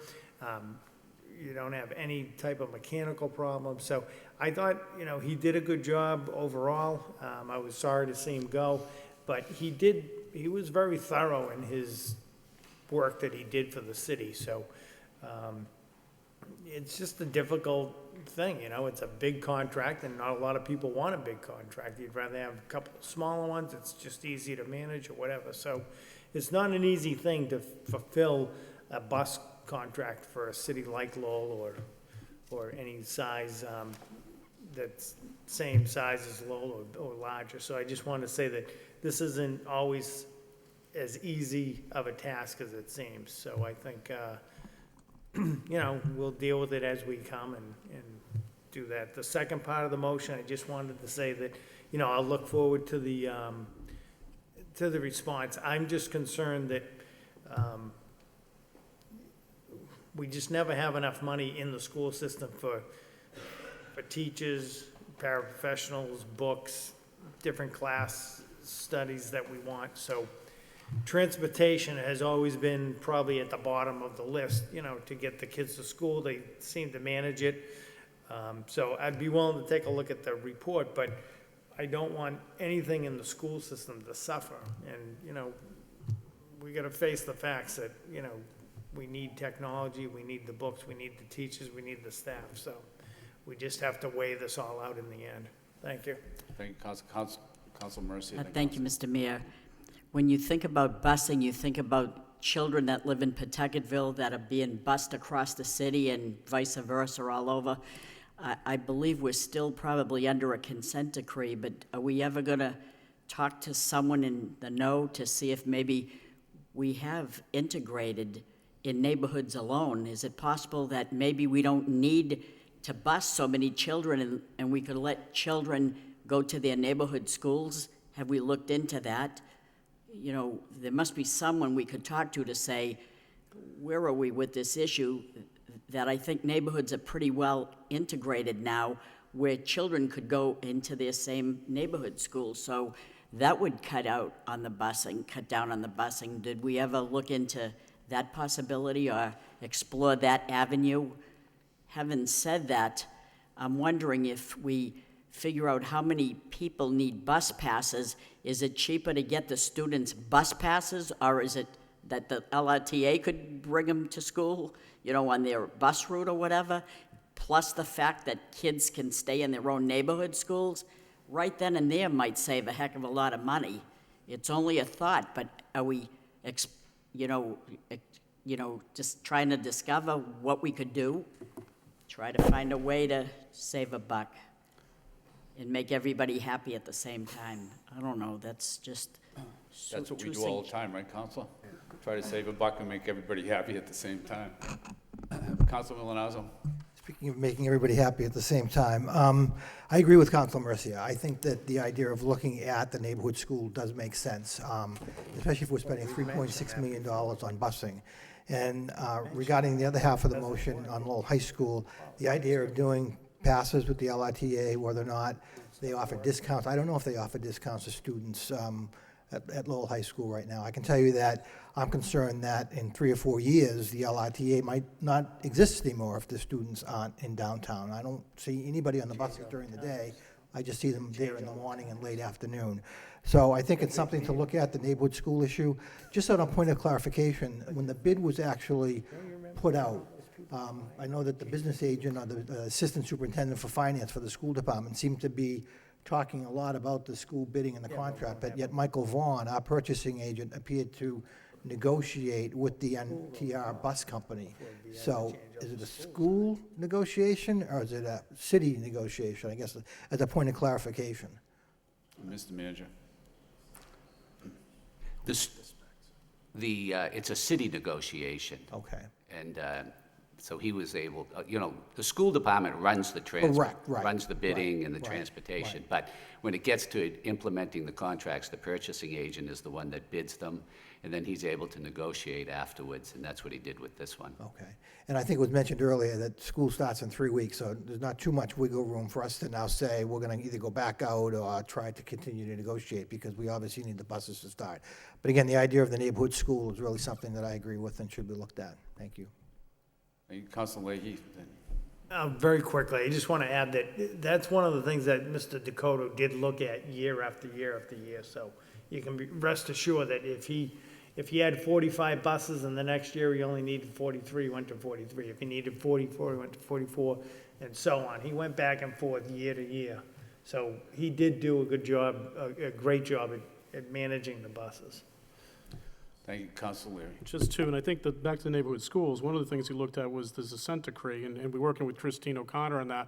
The challenge is I think there's just 2 neighborhoods right now that you can't do it. But that's going to happen. I mean, ultimately, that's going to be something in the next probably 10 years or not less, where the 2 neighborhoods where you don't have those percentages are going to switch. So it will become an area where this will become really something we'll be able to fix. It's happening faster than you can think, but there's really only 2 places in the city, for example, where we can't do that right now. I know Mr. Dakota put a plan in place, rezoning it to 5 zones, and that's something that's with the school committee at this point. There's probably some other variations of that, but ultimately, as the city demographics change, my neighborhood, for example, is one of the neighborhoods when it started, it wasn't but now it is. So it's going to happen, and it'll be something that, whether, what happens with the high school or not, you're going to save a large sum of money when you're able to put these, and not neighborhood schools, but kind of like zone schools, because there really isn't a neighborhood school anymore with all the changes we've made with the new buildings. But it is something that's around the corner. Thank you. Thank you, Councilor Riley. So this is exactly the discussion. A lot of the issues have been touched on that I wanted to speak on, but I think it is because there is jurisdiction in both bodies, in the school committee and the city council, it's confusing. And I think we need to nail this down. And part of this report, Mr. Manager, is we pay for the buses on, i.e. the city side, if you will. I know it's charged off to maintenance of effort, but we bid it. Yet school times are set with the school committee, and so is the busing routes. So I think we need to come together and find out what the process is and how can we address. I can remember it must be almost 3 years ago that I specifically filed the motion to have the superintendent look into what it will take to go to neighborhood schools, because certainly I don't think we're going to be violating any consent decree. If anyone that visits the schools knows that we are a very diversified city, and I think almost in every school. So that being said, and parents say to all of us, why does my child have to get on a bus for 45 minutes? Let's go back to neighborhood schools, and it creates, there's a lot more benefits for parent-teachers organizations, and knowing who kids are going to school, they can walk to school, and it saves on busing costs. And that was 3 years ago. So I don't know where the administration is on that, but I think it's high time that we get that report and let us know what are the options. How can we move in that direction? Because at that time, busing costs continue to increase, and they're not going to go in the opposite direction. And I think it's past time, quite frankly, to do that. There's so many more benefits to it. And I think that's the first part of it. The second is, how can we merge those routes? And I think there's been so much misinformation out about busing and high school students, from anywhere from, an option that won't cost anything to a number of 3.2 million. And we have different conflicting statements from the superintendent. It's not going to be 46 buses, it's going to be 33. So can we please nail down some information so we can get accurate information that it's not 3.2, it's not going to be 0, but somewhere in between. And in the meantime, so it's this comprehensive approach that is not easy, but we roll up our sleeves. We need to save the money, save the costs, and provide the service. I think it's $185 million budget on the school side. And as the mayor and city council, I've certainly gone through it. We need to make it a priority. And teacher salaries and paraprofessionals and book and technology, those are priorities, absolutely. But so are the kids. You got to get the kids there if it does reduce absenteeism. We don't want to jeopardize public safety. I think it's a significant issue, and it will warrant a lot of attention and time, but it's certainly not this year, I agree. But next year and the forthcoming, doesn't have to be an additional cost. We manage from within, and we have to do it on the city side and the school side, and it's something that we can accomplish. And I don't think it has to be this huge added cost, but it needs to be a priority and worked into the existing budget. Thank you, Mr. Manager. Thank you, Mr. Mayor.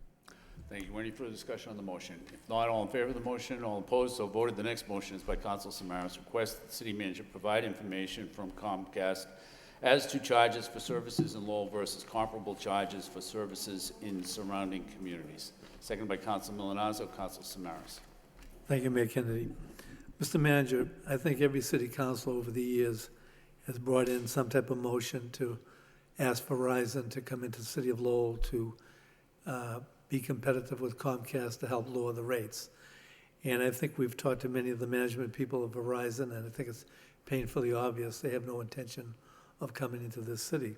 So what I'm looking for is, could you have a study done, in which we look at what Comcast charges for services in Lowell and what they charge for the same services in the surrounding communities, especially those communities where they're competitive with Verizon. I think we'll find that the rates because I've talked to enough people and I've compared some rates, and I've seen it from $25 to $75 cheaper, you know, in the surrounding communities for the very same service. So maybe this could give you a bargaining chip when you're sitting down with Comcast to help negotiate lower costs, because I think everybody recently has seen their Comcast bill go up again. It's just, you know, no new taxes, new whatever.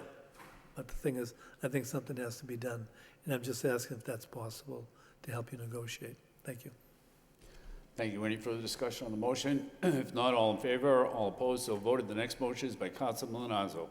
Request that the city manager provide an update report regarding fines collected year-to-date for trash violations. Seconded by Council Samaras. Council Milonazo. Thank you, Mr. Mayor. We actually did receive a report. I want to say it was in May, and it was year-to-date about $9,000. But I did contact Karen in the manager's office, and she was kind enough to have Gunther Wellingstein go back out to the back Central Street neighborhood, because we've all been hearing from the folks over there. And on this particular day, they issued 11 violation stickers at 9 different addresses for curbside, wrong day, out of collection, and so forth. And they did 2 stickers for bulky items curbside. What I was surprised at, and maybe I just misunderstood, is that they actually go out 3 times, and on the 3rd time, they actually issue a violation. They actually issue a ticket. So I guess it's 3 strikes and you're out, and you end up paying. So I guess the report is going to request how much have we actually collected again year to date.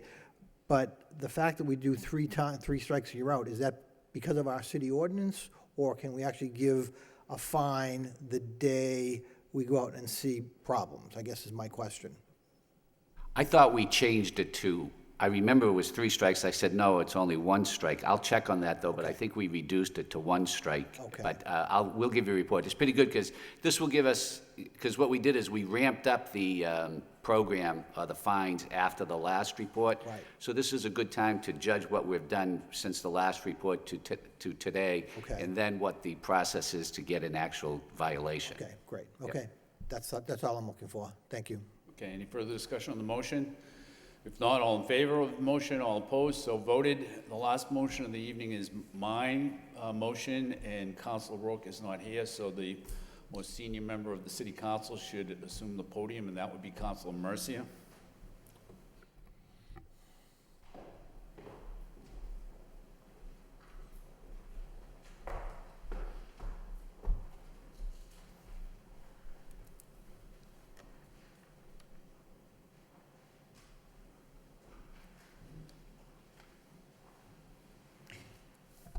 Mayor Kennedy requests the city manager, in conjunction with the city auditor, engage an independent third-party auditor with appropriate credentials to provide the city council with reliable cost estimates for the construction of the new high school and all ancillary costs associated with the high school project.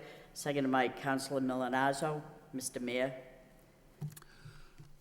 Thank you, Madam Chairperson.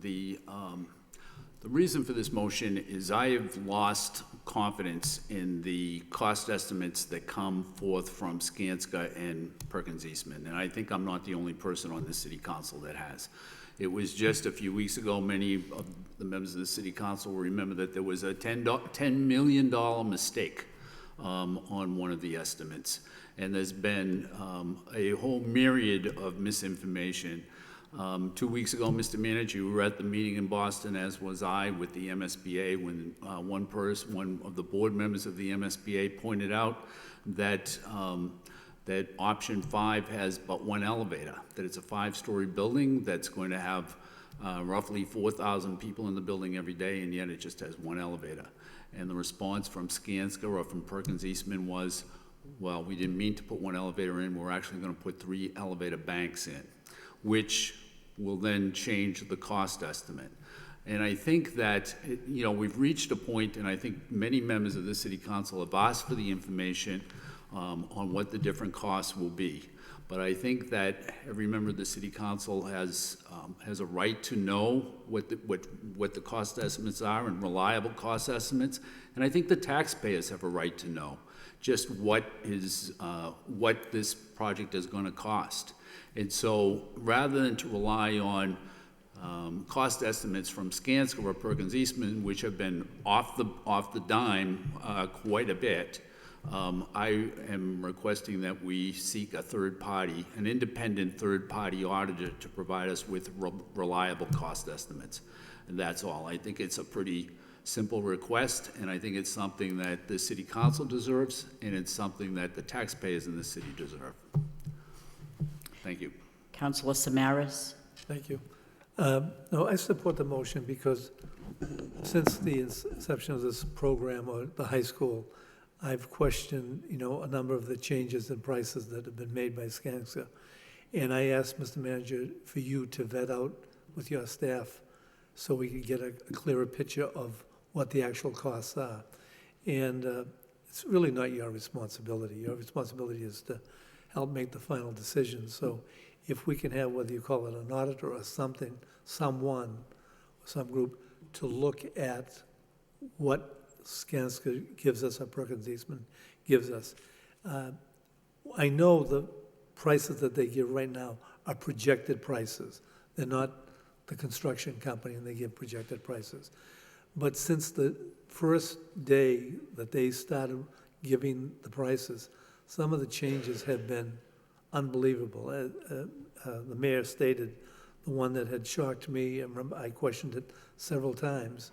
What happened where there was a $10 million difference in one of the options? And I didn't receive a good answer. And I think our constituents, what they're looking at us as city councilors. Do you have the right information? Do you have the right information for us? So can we look at something which can help vet out that information to make it so you as the city manager can give the city council as accurate as possible? We know it's not going to be exact, but some of the mistakes I've seen have not encouraged me to be supportive of this group, and I voted for them at this particular point. They'd probably be very good at construction, but they've come up short in a lot of areas, which has caused a lot of angst amongst a lot of people, whether you are for Cawley or you're for downtown. That's not the issue. The issue is whatever you're for, you want accurate, good information. And I think anytime we look for better information, it's the right thing to do. Thank you. Councilor Leahy. Thank you. I'm not so sure about this. I don't know if we're early on this or not, because we're not getting estimates from construction companies at this point, right? Mr. Man, but I agree that I've lost confidence in this company also, because, just the question with the elevators, are they talking just passenger elevators? Is there a service elevator for the custodial staff and moving around? Is that part of the 3 or is that 4? And then I read in the last email we got about something about the swimming pool. Is that supposed to not be connected to the building now? So shouldn't they have known that? So what does that do? Is that like a whole new building off of the Cawley building? There's a lot of questions that don't seem right, and I've lost confidence in Perkins Eastman or Skanska, who's ever doing these estimates, but I don't know if we got a third party involved right now, if that would solve the issue. I think definitely whoever we're paying this initial report to, they should pay for whatever adjustments that need to be done to get these answers to the council immediately. Councilor Belanger. Thank you, Councilor Mercia. I understand the mayor's and the council's, I suppose, frustration with Skanska. I get that 100%.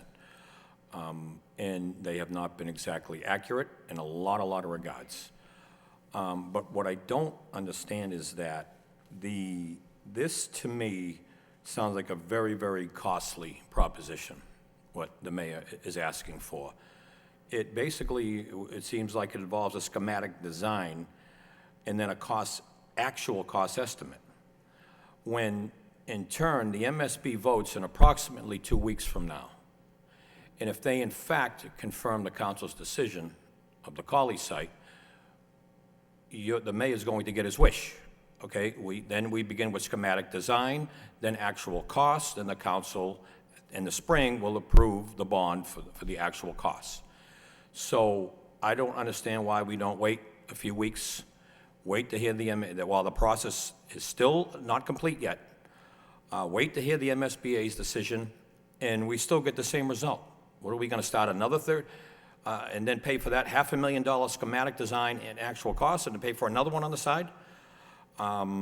So I just assume we wait for the MSBA's decision. We can then, in turn, begin with schematic design and actual costs. That's my take. Thank you, Councilor Mercia. Councilor Elliott. Councilor Malinazzo was before me. Oh. Councilor Milonazo. Thank you, Councilor Elliott. Madam Vice Chair, I'm going to support the motion. I do think it's a good idea for us to kind of follow the process along with a set of, if you will, independent eyes. Again, this, as I understand it, this third-party auditor will not be doing schematic designs. They'll be just looking at numbers as they come out of Skanska and Perkins Eastman. I think that some of what we learned this week about one elevator, although 3 elevator shafts, I find that to be an issue with 4,000 people in the building. I understand the building was designed 18 inches below what the high-rise code would require. Again, I want to know if that was intentional or if that just happened by happenstance. The fact that the building's 18 inches below code for high-rise building. The other thing is the issue of the pool that we heard about today. And again, I know there's a pool in the downtown site, but that's within the same building. My understanding from reading the city manager's letter is that if we were going to continue with a pool, it would have to be in a separate building. The reason we went up another story is because we couldn't keep the footprint along the horizontal, if you will, at Colley because of wetlands and other parking issues. So I think it's a good idea to have 3 sets of eyes. I understand Councilor Belanger's point about paying $500,000. I don't know if it's going to be $500,000, but when you're looking at a $350 to $360 million project, we do need to get it right. And I know that next spring, when we're really into the schematic designs and construction drawings, some of these numbers will be solidified, but I think it's always a good idea to get someone in early, because it's going to take us a while to publicly procure what I think the mayor is looking for. So I do plan to support the motion because, again, some of the surprises that, I'll call them a surprise, I just simply didn't know about the one elevator and the high-rise code and then now the pool issue. So I plan to support the motion. Thank you. Councilor Elliott. Thank you. I'm not going to support the motion. I've never heard of anything like this in my life. Auditors come in, they do work after the fact. Engineers, designers, OPMs come in first. I want to go back to minutes of March of the School Building Committee, who was delegated with the authority to do this under the School Building Authority requirements. And we adopted that protocol. We took a number of votes, and this is about a process. If you want our money, state money, you abide by the Mass School Building Authority because they have a protocol, they have guidelines, and they have requirements. Because they don't want to be hiring companies that are not qualified, that don't have the appropriate staff. And there was a subcommittee on the School Building Committee that interviewed. We had 10 applicants, and there were interviews conducted. Councilor Samaras was one of those individuals, along with Brian Martin and Mr. Curley and others, and they came up. This was overwhelmingly the company that was selected because they're one of the best in their field, and including, it was cited in the minutes that the Winchester project was a good example of performance. They have come in on time, in under or on budget on their projects. They're professionals. They're a multinational corporation. Have issues been raised? That's a good thing that they are being addressed. The School Building Authority is also the entity that provides the oversight because they're not going to pay for anything that's not stipulated in their requirements. So we've already spent enough money on a consultant, an engineer, architects to do this, and that is their job, and I think this is a waste of money. We're all concerned about cost, but we're willing to throw tens of thousands of dollars on something. I don't even know exactly what another third-party independent auditor. Our job is to provide oversight. That's what we do as city councilors.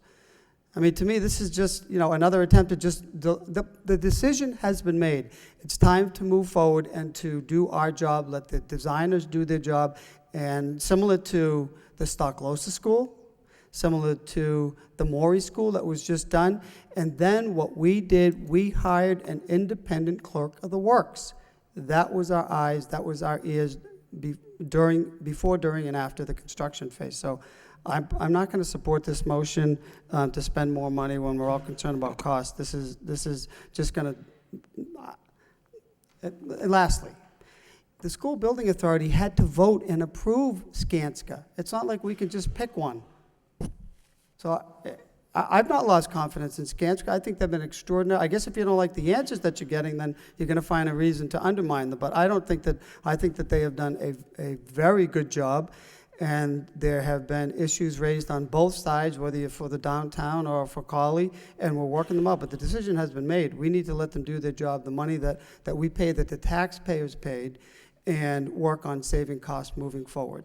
Thank you, Madam Mayor. Thank you. Councilor Larry? Just a quick question. The pool issue that was raised, I guess that would be the same for option 3 as well, or correct? Or am I missing something? So it's not anything different with the Cawley or the downtown site. That would be the same circumstance, or am I missing that point? Yes, that's what explained to it. The only option that it would have remained, the pool would have remained, would be under the full renovation option. Okay. There was 2 options that we had a choice at Cawley, correct? There was option 4 and option 5. One was 5 stories, one was 4 stories, correct? Okay. And I guess the majority of the vote was for option 5, which was 5 stories, which is basically within the code, correct? Yes. Okay. I agree with what Mayor Kennedy stated. When this first estimated numbers came out with renovations, I was very skeptical. I didn't believe the numbers. I asked a lot of questions regarding that, and one part of the process that kept coming back to me is that they're going to refine it again and again and again. One part that I didn't understand is why we weren't doing schematic designs before we were reviewing what option to select. And ultimately, the way that was described to me is that's once you understand what location you were going to, that's when the final cost would be created through a schematic design. And ultimately, the final cost understood would be done when you go out to bid.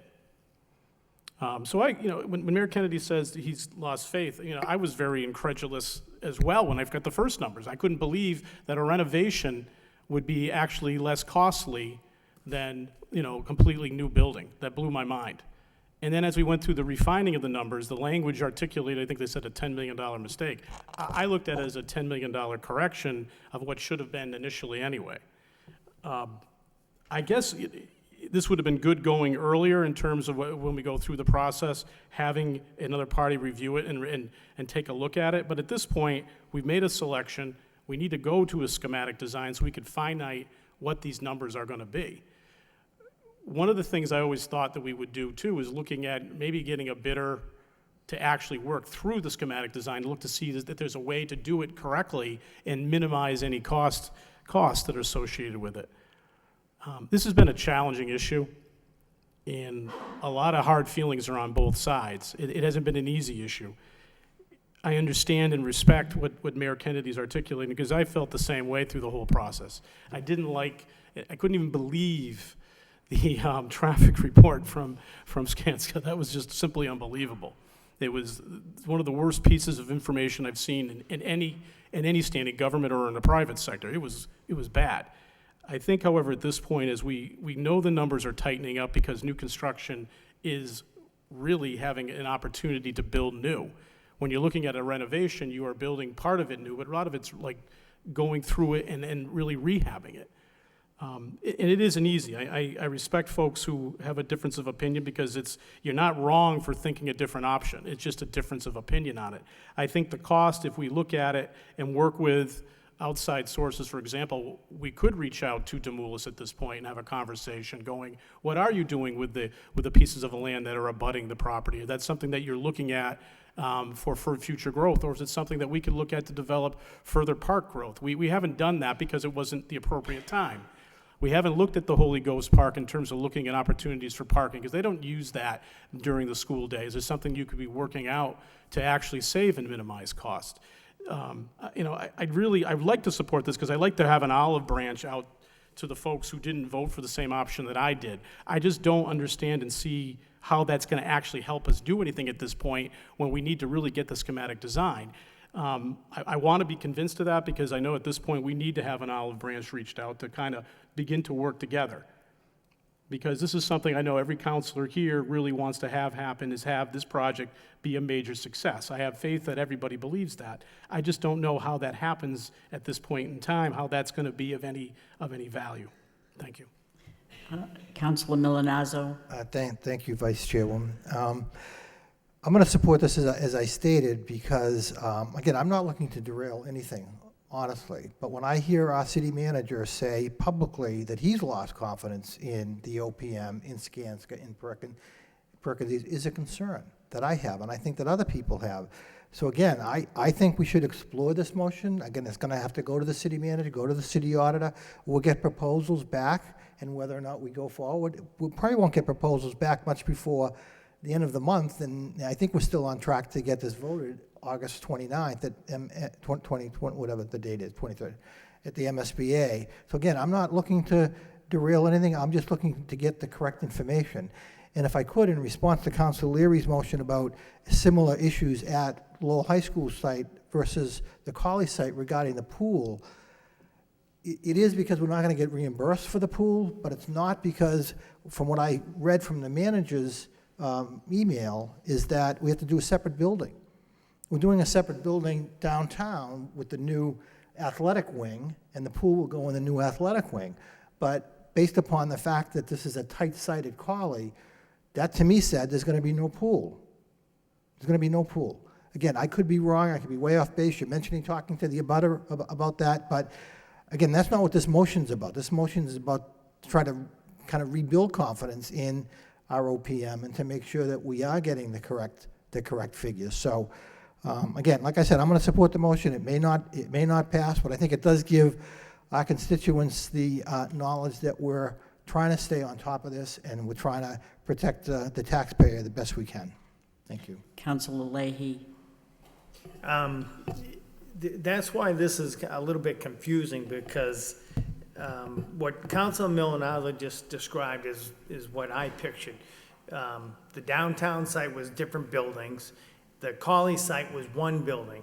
So in my mind, they should have known from the beginning that the pool couldn't go in the one building on the Colley site. So it's not whether you voted for downtown or you voted for Colley. The point is, they should be giving us information that we know what we're gonna get estimates on. If they should have known that you need a separate building, so that doesn't work at the Colley site. I don't understand that one. If they're saying that they thought one elevator, two elevators, but, you need a service elevator, and you need a minimum of 2 elevators in that building. So there's 3, if not 4 elevators. And there's different issues with the parking. I mean, I understand what Councilor Leary is saying about the parking, but I'm not so worried about the cost right now. I just want to make sure we know what we're bidding on. And that's where I've lost faith in them. So, I'm not so sure I'm going to support the motion, because it's not the cost right now. It's, do we know what type of a building we're going to be getting out at Colley? I mean, is there or is there not a pool? Because they showed us one big, long, huge building. And if you have to have a separate building with a pool, that's just not going to happen.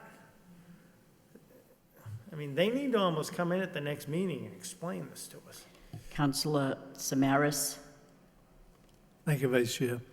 No, the thing is about Skanska, I mean, looking at their record, yes, they have bought a lot of their buildings in at cost or under cost. They've done a good job that way. But in checking some of their records, they have not had a good job in making the presentations. In fact, I believe in Winchester, they were asked to come off the road because they were creating angst in the town of Winchester. And as I stated a number of times on this floor, I was concerned at the presentations that they made at the outset, because the thing is, in many of they had no handouts. Many times they didn't have a microphone to speak, so the crowd could listen to it, or you couldn't see the board. There are all of those type of issues. But with that said, we need to get correct information.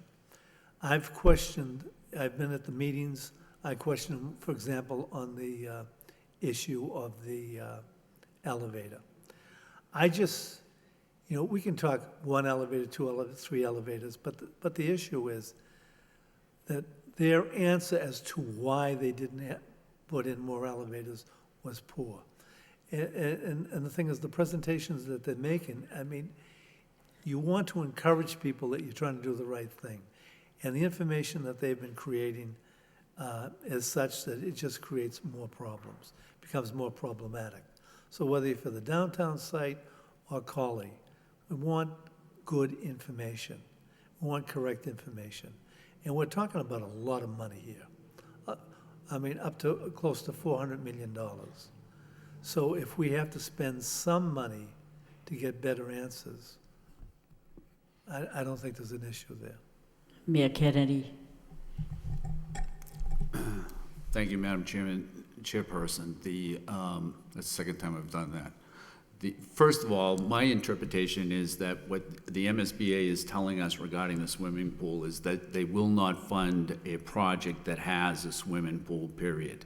So by saying you can put it in a separate building, what they're saying is if you want a swimming pool, go build your own swimming pool, but we will not fund it, and that's it. And that would hold for downtown, that holds for Cawley, that holds for everywhere. Second of all, nobody knows how much this is gonna cost. So to just throw out that it's gonna cost $100,000 or $500,000, nobody knows. I don't know how much it would cost to do this, and neither does anybody else on the city council. So it really isn't correct to be throwing out numbers like it's gonna cost $500,000 or $100,000 to find out how much this is gonna cost. Thirdly, I'm not asking for a comparison between downtown and Cawley. This is just focused on Cawley. How much is Cawley gonna cost? Maybe nobody cares to know how much Cawley's gonna cost because it's gonna be so expensive. But I care, and I think the taxpayers care, and I have people ask me all the time, how much is this all gonna cost? And nobody knows with any reliability how much it's gonna cost. And I'm not talking about just the building itself. I'm also talking about everything else that has to be done as far as like sidewalks and traffic improvements and everything else. How much is all of that gonna cost? Nobody knows that. And maybe everybody thinks it's okay to just go forward and nobody needs to know that, but I need to know, and I think the taxpayers have a right to know, and I think the city council has a right to know as well. And again, it isn't a thing of, as Councilor Elliott points out, or pointed out too, it's not a matter of downtown versus Cawley or who won or who lost or anything like that. It comes down to how much is this project gonna cost the city? And from that, we'll know what is the actual debt service gonna be for this project. Because we're talking about a lot of money, Swimming pool or no swimming pool, this is gonna be a lot of money, but does anybody know how much? No, nobody knows how much. But we should. We have a responsibility to find out how much. Thank you. Councilor Milanazzo. I promise this will be the last time because I must be pushing up a violation of Robert's rules somewhere, but I think it makes some sense, even if this motion doesn't pass, and I don't think it will, but when it doesn't pass, that the city manager should work with the city solicitor's office and pull out the contract that we have with our OPM and see what the errors and omissions policy states and find out what our rights are so that if we end up going down this road and we end up having to bring in a third party, that they should pay for it, that we shouldn't pay for it, that they should pay for it, and that their fee should be adjusted accordingly. Because we do have a problem. You've admitted it, Mr. Manager, we do have a problem. So I would ask that the city administration look at that contract, look at the errors and omissions policy, and begin documentation or communications with them to say this this needs to change in order for us to continue down this path. But again, I'm not looking to derail anything. I just need to make sure that we protect our rights. Thank you. Councilor Leary? First, to Councilor Malinowski, I agree. That's probably what we should do.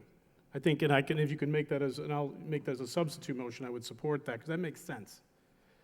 And all due respect, I think we all care and want to know what the price is. And I think what I was saying basically is the schematic design is really going to begin to show what the final numbers are going to be. I wasn't sure how this was going to change anything at this point, because the next step, if it's approved on the 23rd, is to go to schematic design when the real numbers will become really there. Frankly, I was thinking maybe we should go out to bid for a general contractor to work to develop the schematic design. I didn't put that as a form of a motion because I wanted to talk with people about this, see if that made any sense. I do agree. When this first came through, I was shocked at what happened. When the traffic report came out, I couldn't even speak. I was so bewildered by it. I get it. I don't know. I guess I could support the motion. I just don't know what it does. It doesn't do anything. I do agree preparing for the errors and omissions, because if there's something that they're negligent on, they need to be paying for this, and they need to be looking at that. So I guess I would leave it, to you, Mayor Kennedy. If you want to go down that path, I can definitely support it in terms of looking at that and developing it. I think when the final costs come in, it's going to be through the schematic design. And then ultimately through the bid. And I think we all care about the price. And I want to know. People are asking me the same question. It's not like you're the only person getting that question. We're all getting it. And I would like to give an answer to that, and I'd like to know, because I'm going to be paying the taxes as well. So I'm trying to reach out to do this, but I don't see how this changes anything at this point. If you're going to substitute it to begin the process, working with the solicitor to develop that, if that's the case, I'll support it, because that makes some sense to me. This right here, unfortunately, it doesn't mean anything at this point if we're going to go to schematic design. It really doesn't. Thank you. Any further discussion? Mr. Mayor, would you please come up so I could go down there and speak? Thank you.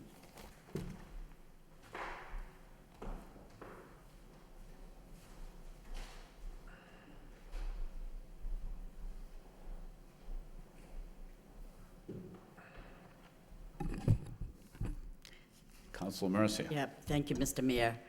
First off, a portion of your motion was unclear to me when you say you want a cost estimate for construction of the new high school and all ancillary costs associated with the high school project.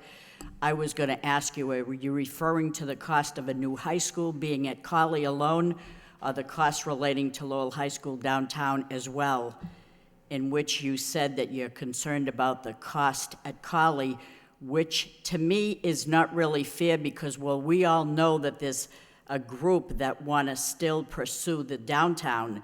In that respect, we should be continuing looking for costs associated with both sites, because you're talking about cost and things that are happening at Collie, but we're not really sure about the construction versus renovation. Are we taking into consideration eminent domain, contamination, asbestos, cost overruns, change orders with the downtown? So there's many pros and cons on both sites. Secondly, I thought this council voted unanimously for the building design company of Perkins Eastman and the project manager Sanska to provide cost estimates, design plans, etc. And to the tune of about $2 million, we asked for them to provide reliable cost estimates. So it's like some of you are saying that Perkins Eastman, they're not reliable. Now, I know that they're not the best type of people to make a presentation, but from what I heard from the MSBA, I thought they were the best that have been professional, that have designed high schools. They're not just the new kids on the block. They've been around and they've done this before. I want transparency. I want to know what's happening at Collie with the added things that we're not known about, the pool being outside of the building instead of inside. There's something that we didn't hear before. Thirdly, I would ask, because it says it on the motion, I would ask Brian Perry, the city auditor. Mr. Perry, have you in any way taken part in any aspect of the Lowell High School building project? Through you, Mr. Mayor? I have not taken any part in any drafting or any written analysis, anything along those lines. No. Financial cost estimates? No. Do you know a third-party independent auditor? I don't necessarily know an auditor. I know that, I think as the discussion's kind of gone back and forth, it seems like the best person to essentially assess the cost might be typically whether it's an architecture, design, construction type firm more so than an audit So CPA you don't firm. actually know what a third-party independent auditor is, do you? I do know what a third-party independent but auditor is. You know a and person such that we could, because that's what the motion says. It says to ask you, the city auditor, to consult with a third-party independent auditor. But I assume that you do not know what this third-party independent auditor charges for services. Do they charge $200 an hour? What? You don't know that. I do not know what the cost would be. So I don't either. I have no cost of implementing this motion. I don't know what that cost would be, hiring an independent third-party auditor with appropriate credentials. I don't know if it's $200 an hour, $500. I don't know what the amount of the hours would be spent. I don't know the time frame. I don't know the cost. There is a lot of things that's unclear to me. But if I reject this motion, would I then be called fiscally irresponsible? So to that end, I will offer a friendly amendment to bring this motion back with the precise verbiage as to what are we looking for. Have it a little bit more clear, and what is the cost associated with this request of hiring this particular person? Because I think we have a company in place, Perkins, Eastman, Sanska. We should ask them what we want and have them come back more definitive as to what's happening with this. So I'm not trying to disrespect you, Mr. Mayor. I know you have a purpose here. We all want to know what was the added cost that we didn't anticipate.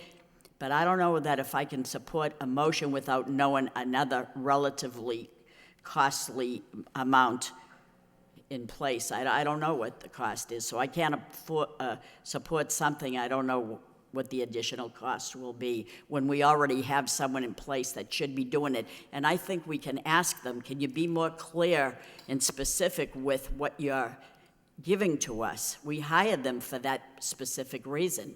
And if they're not delivering on it, they probably don't realize that we're very unhappy, and we want you to give us better information and more detailed.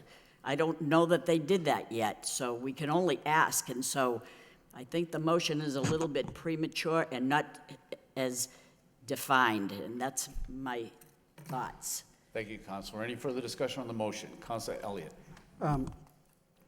Thank you. I've been listening to the discussion, just trying to understand exactly what we're trying to look for. I mean, I really just don't understand what we're auditing. We hired a firm to do a job, and they're just getting into the design phase where they can provide definitive cost estimates on every square foot and every square inch to this. It's all, they've been very clear, it's conceptual, and I understand that, until we pick a site, and we picked a site, now they're moving in that direction. So I don't support the motion because I don't think it exists. I don't think there's an audit firm that's going to come in. The audit firm's going to say, what do you want us to audit? What do you want us to look at? And they're going to say, estimates provided, when there's still not a design. So it's premature. I'm all for fiscal oversight, without question, and to hold architects and engineers and designers and hold their feet to the fire and take out the bells and whistles or these, these things that may or may not be included. And that's one of the reasons why, after the Newton High School debacle, the SBA tightened up the guidelines. You want a pool, you're going to pay for it. You want a larger auditorium, you're going to coming off your dime. So I understand that. And I'm glad you clarified, Mr. Mayor, because that's what my interpretation was with the pool. They're not going to pay for a pool whether it's at Cawley or whether it was going to be at the downtown. If you want it, that's what you have to pay. It's not as if the site's too small or the downtown wasn't going to be able to handle it. They're just not going to pay for it. So I understand the intent. We want better numbers. I think it's incumbent upon us and the school building committee to continue to stay on top of Skanska. That's what we paid them for, and they're the ones that are designing it, so they're the only ones that can come up with these numbers. We all have concerns, but the way to work through this is the people that we hired and not have to spend time, energy, and money on something that's just going to complicate and confuse things. And I know that we'll stay on top of those costs. I certainly will, and I know this entire council will. Thank you, Council. Council Belanger. Thank you, Mr. Mayor. I have to concur with Councilor Elliott and what the points that Councilor Mercier made moments ago, that this, to me, is a little bit premature, and I will give you my reasons. One is being that, as I alluded to earlier, the MSBA has not confirmed our decision yet, okay? That the process is still ongoing. I feel like I have to reiterate that. So we know that Colley Stadium is, on paper, about $149 million for option 5. Okay, we have field replication, we have sidewalk improvement, we have traffic improvements, to the tune of about another $7 or $8 million. Now, Mr. Mayor, through you to the manager, this is something that, Mr. Manager, you sent us an email weeks ago that the MSBA reimbursement slightly increased from, my memory serves me right, $312 per square foot to $324 square foot. Is that correct? 320. I think it was like 317 to 326 or Okay, all 329. right, somewhere around there. So it's a slight, that's a few $1 million, I think, it still helps. So we're looking at about $150 million, give or take, for the Colley, as it stands. As it stands right now, estimated cost. Now, I don't know how we can do any better than that, as much as we all want to and strive for actual costs without schematic design. So that plays out again to the process when and if the MSBA gives us the nod, we get schematic design, now we can get actual cost estimates. I don't know what else we can do in the meantime, as bad as we all want that. Okay, it's difficult. Things is moving parts. Once the MSBA confirms you have to have 3 elevators or you're having no pool, there are a lot of moving parts right now. It's tough to give the taxpayers an actual cost at this time, again. So I suggest we just I'm not going to support this tonight, Mr. Mayor, if you choose to table it. I think it's premature. I'm not going to be supporting it tonight. I think the process is still ongoing, and we're unable to achieve, I think, what we want to. And the way I interpret this is that essentially you're looking for 2 schematic designs and 2, I don't know, maybe you can reiterate, Mr. Mayor, but you want a third party. So in other words, we're going to pay one and then pay for another. Maybe you can clarify that, which is very, very costly. So again, once the schematic design is performed, it goes out to bid. Now you have your actual costs. You have 3, 4 bidders, whatever it may be. Now you got your actual costs. Until then, I don't know what else we can do. I really don't. Thank you, Mr. Mayor. Just to clarify, since you asked, Council Belanger, first of all, you have no idea how much this is going to cost, whether it's going to be expensive or not. Neither do I. You have no idea. I'm going on estimations from keep Skanska. saying That's the best I could do. Secondly, the reason that I put the motion in is because I don't trust the numbers that we have so far from Skanska. I think a $10 million mistake is a big, big mistake. I thought it was outrageous that they would send down the preferred option with 1 elevator. They know better than that. And their response was, well, we're gonna put 3 elevator banks in. Well, why didn't you send it down that way? Why just send it down with 1 elevator? That's the reason. I have no confidence in their numbers, and nobody knows with any reliability how much the sidewalks are gonna cost, how much the traffic improvements are gonna cost, how much the water and drainage and infrastructure costs in that area are gonna be. Nobody knows that. And Skanska and Perkman Eastman, they're not gonna tell us that. So I'm just looking for information, and I'm looking for information because I think we have a responsibility to seek that information, but I'm also looking for that information because just like everybody else, I've been knocking on doors for the past several weeks collecting nomination signatures, and the one thing that I hear almost more often than anything else is, how much is this going to cost? And if I'm gonna be honest with people, I don't know. And if you're gonna be honest with people, you don't know either.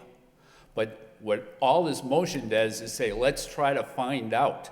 It doesn't mean it's gonna happen tomorrow or next week, but at least let's put something in motion and see if we can come up with a plan to get a third party, someone that's not Skanska, not Perkins Eastman, to say, you know what, their numbers are off because of this. Or you know what, they're right on the money, just go with their numbers.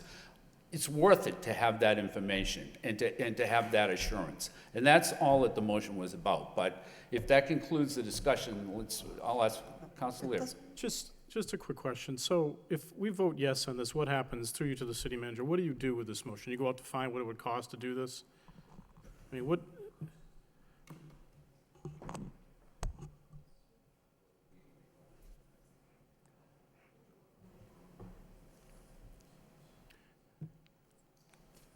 I'm informed that what we would do is we would put together a scope of services and then put it out to bid.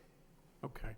So based on this motion, then you would put it out to bid and then someone would bid on it. What time frame would you get this all in, basically? I mean, estimate. We're talking after, like, September, really. It would take a bit of time just to put the scope of services together and get an understanding of that. Then it would have to be advertised, and then we'd have to give others an opportunity to respond and submit a price proposal for the So if city's it came in at $500,000, we would have a chance at that point in time to stop the process, correct? Yeah. Absolutely. All right, you know what, this is, like, I'll tell you what, I'm gonna support it. This, I don't see why, but it as an olive branch to get it moving, because at the end of the day, you need to have the schematic design. If you want to have them look at the schematic design at some point, whatever. I'm gonna support it. I don't see the relevance of it, but at this point in time, to get, like, really to extend an olive branch to get moving, I'll help you with it. Move the question. Roll call. Counsel Milonazo. Yes. Counsel Rourke. Counsel Samaras. Yes. Counsel Belanger. No. Counsel Elliott. No. Mayor Kennedy. Yes. Counsel Leahy. Yes. Counsel Leary. Yes. Counsel Mercia. No. 5 yeas. That concludes the agenda for this evening. I think we have one announcement from Councilor Leary. Definitely, sorry about that. Tomorrow night, we've been invited by the annual Dance for Peace Party led by the Lowell Community Health Center in collaboration with Youth Reaching Out, Lowell's Youth Violence Prevention Coalition, and sponsored by Fallon Health. They're hosting a community violence presentation event at the Lowell Memorial Auditorium at between 7 and 10 p.m. The doors open will be at 6:30 p.m. The proceeds of this, which will be given to a graduating senior the day of the event and to support the Lowell Teen Block programs.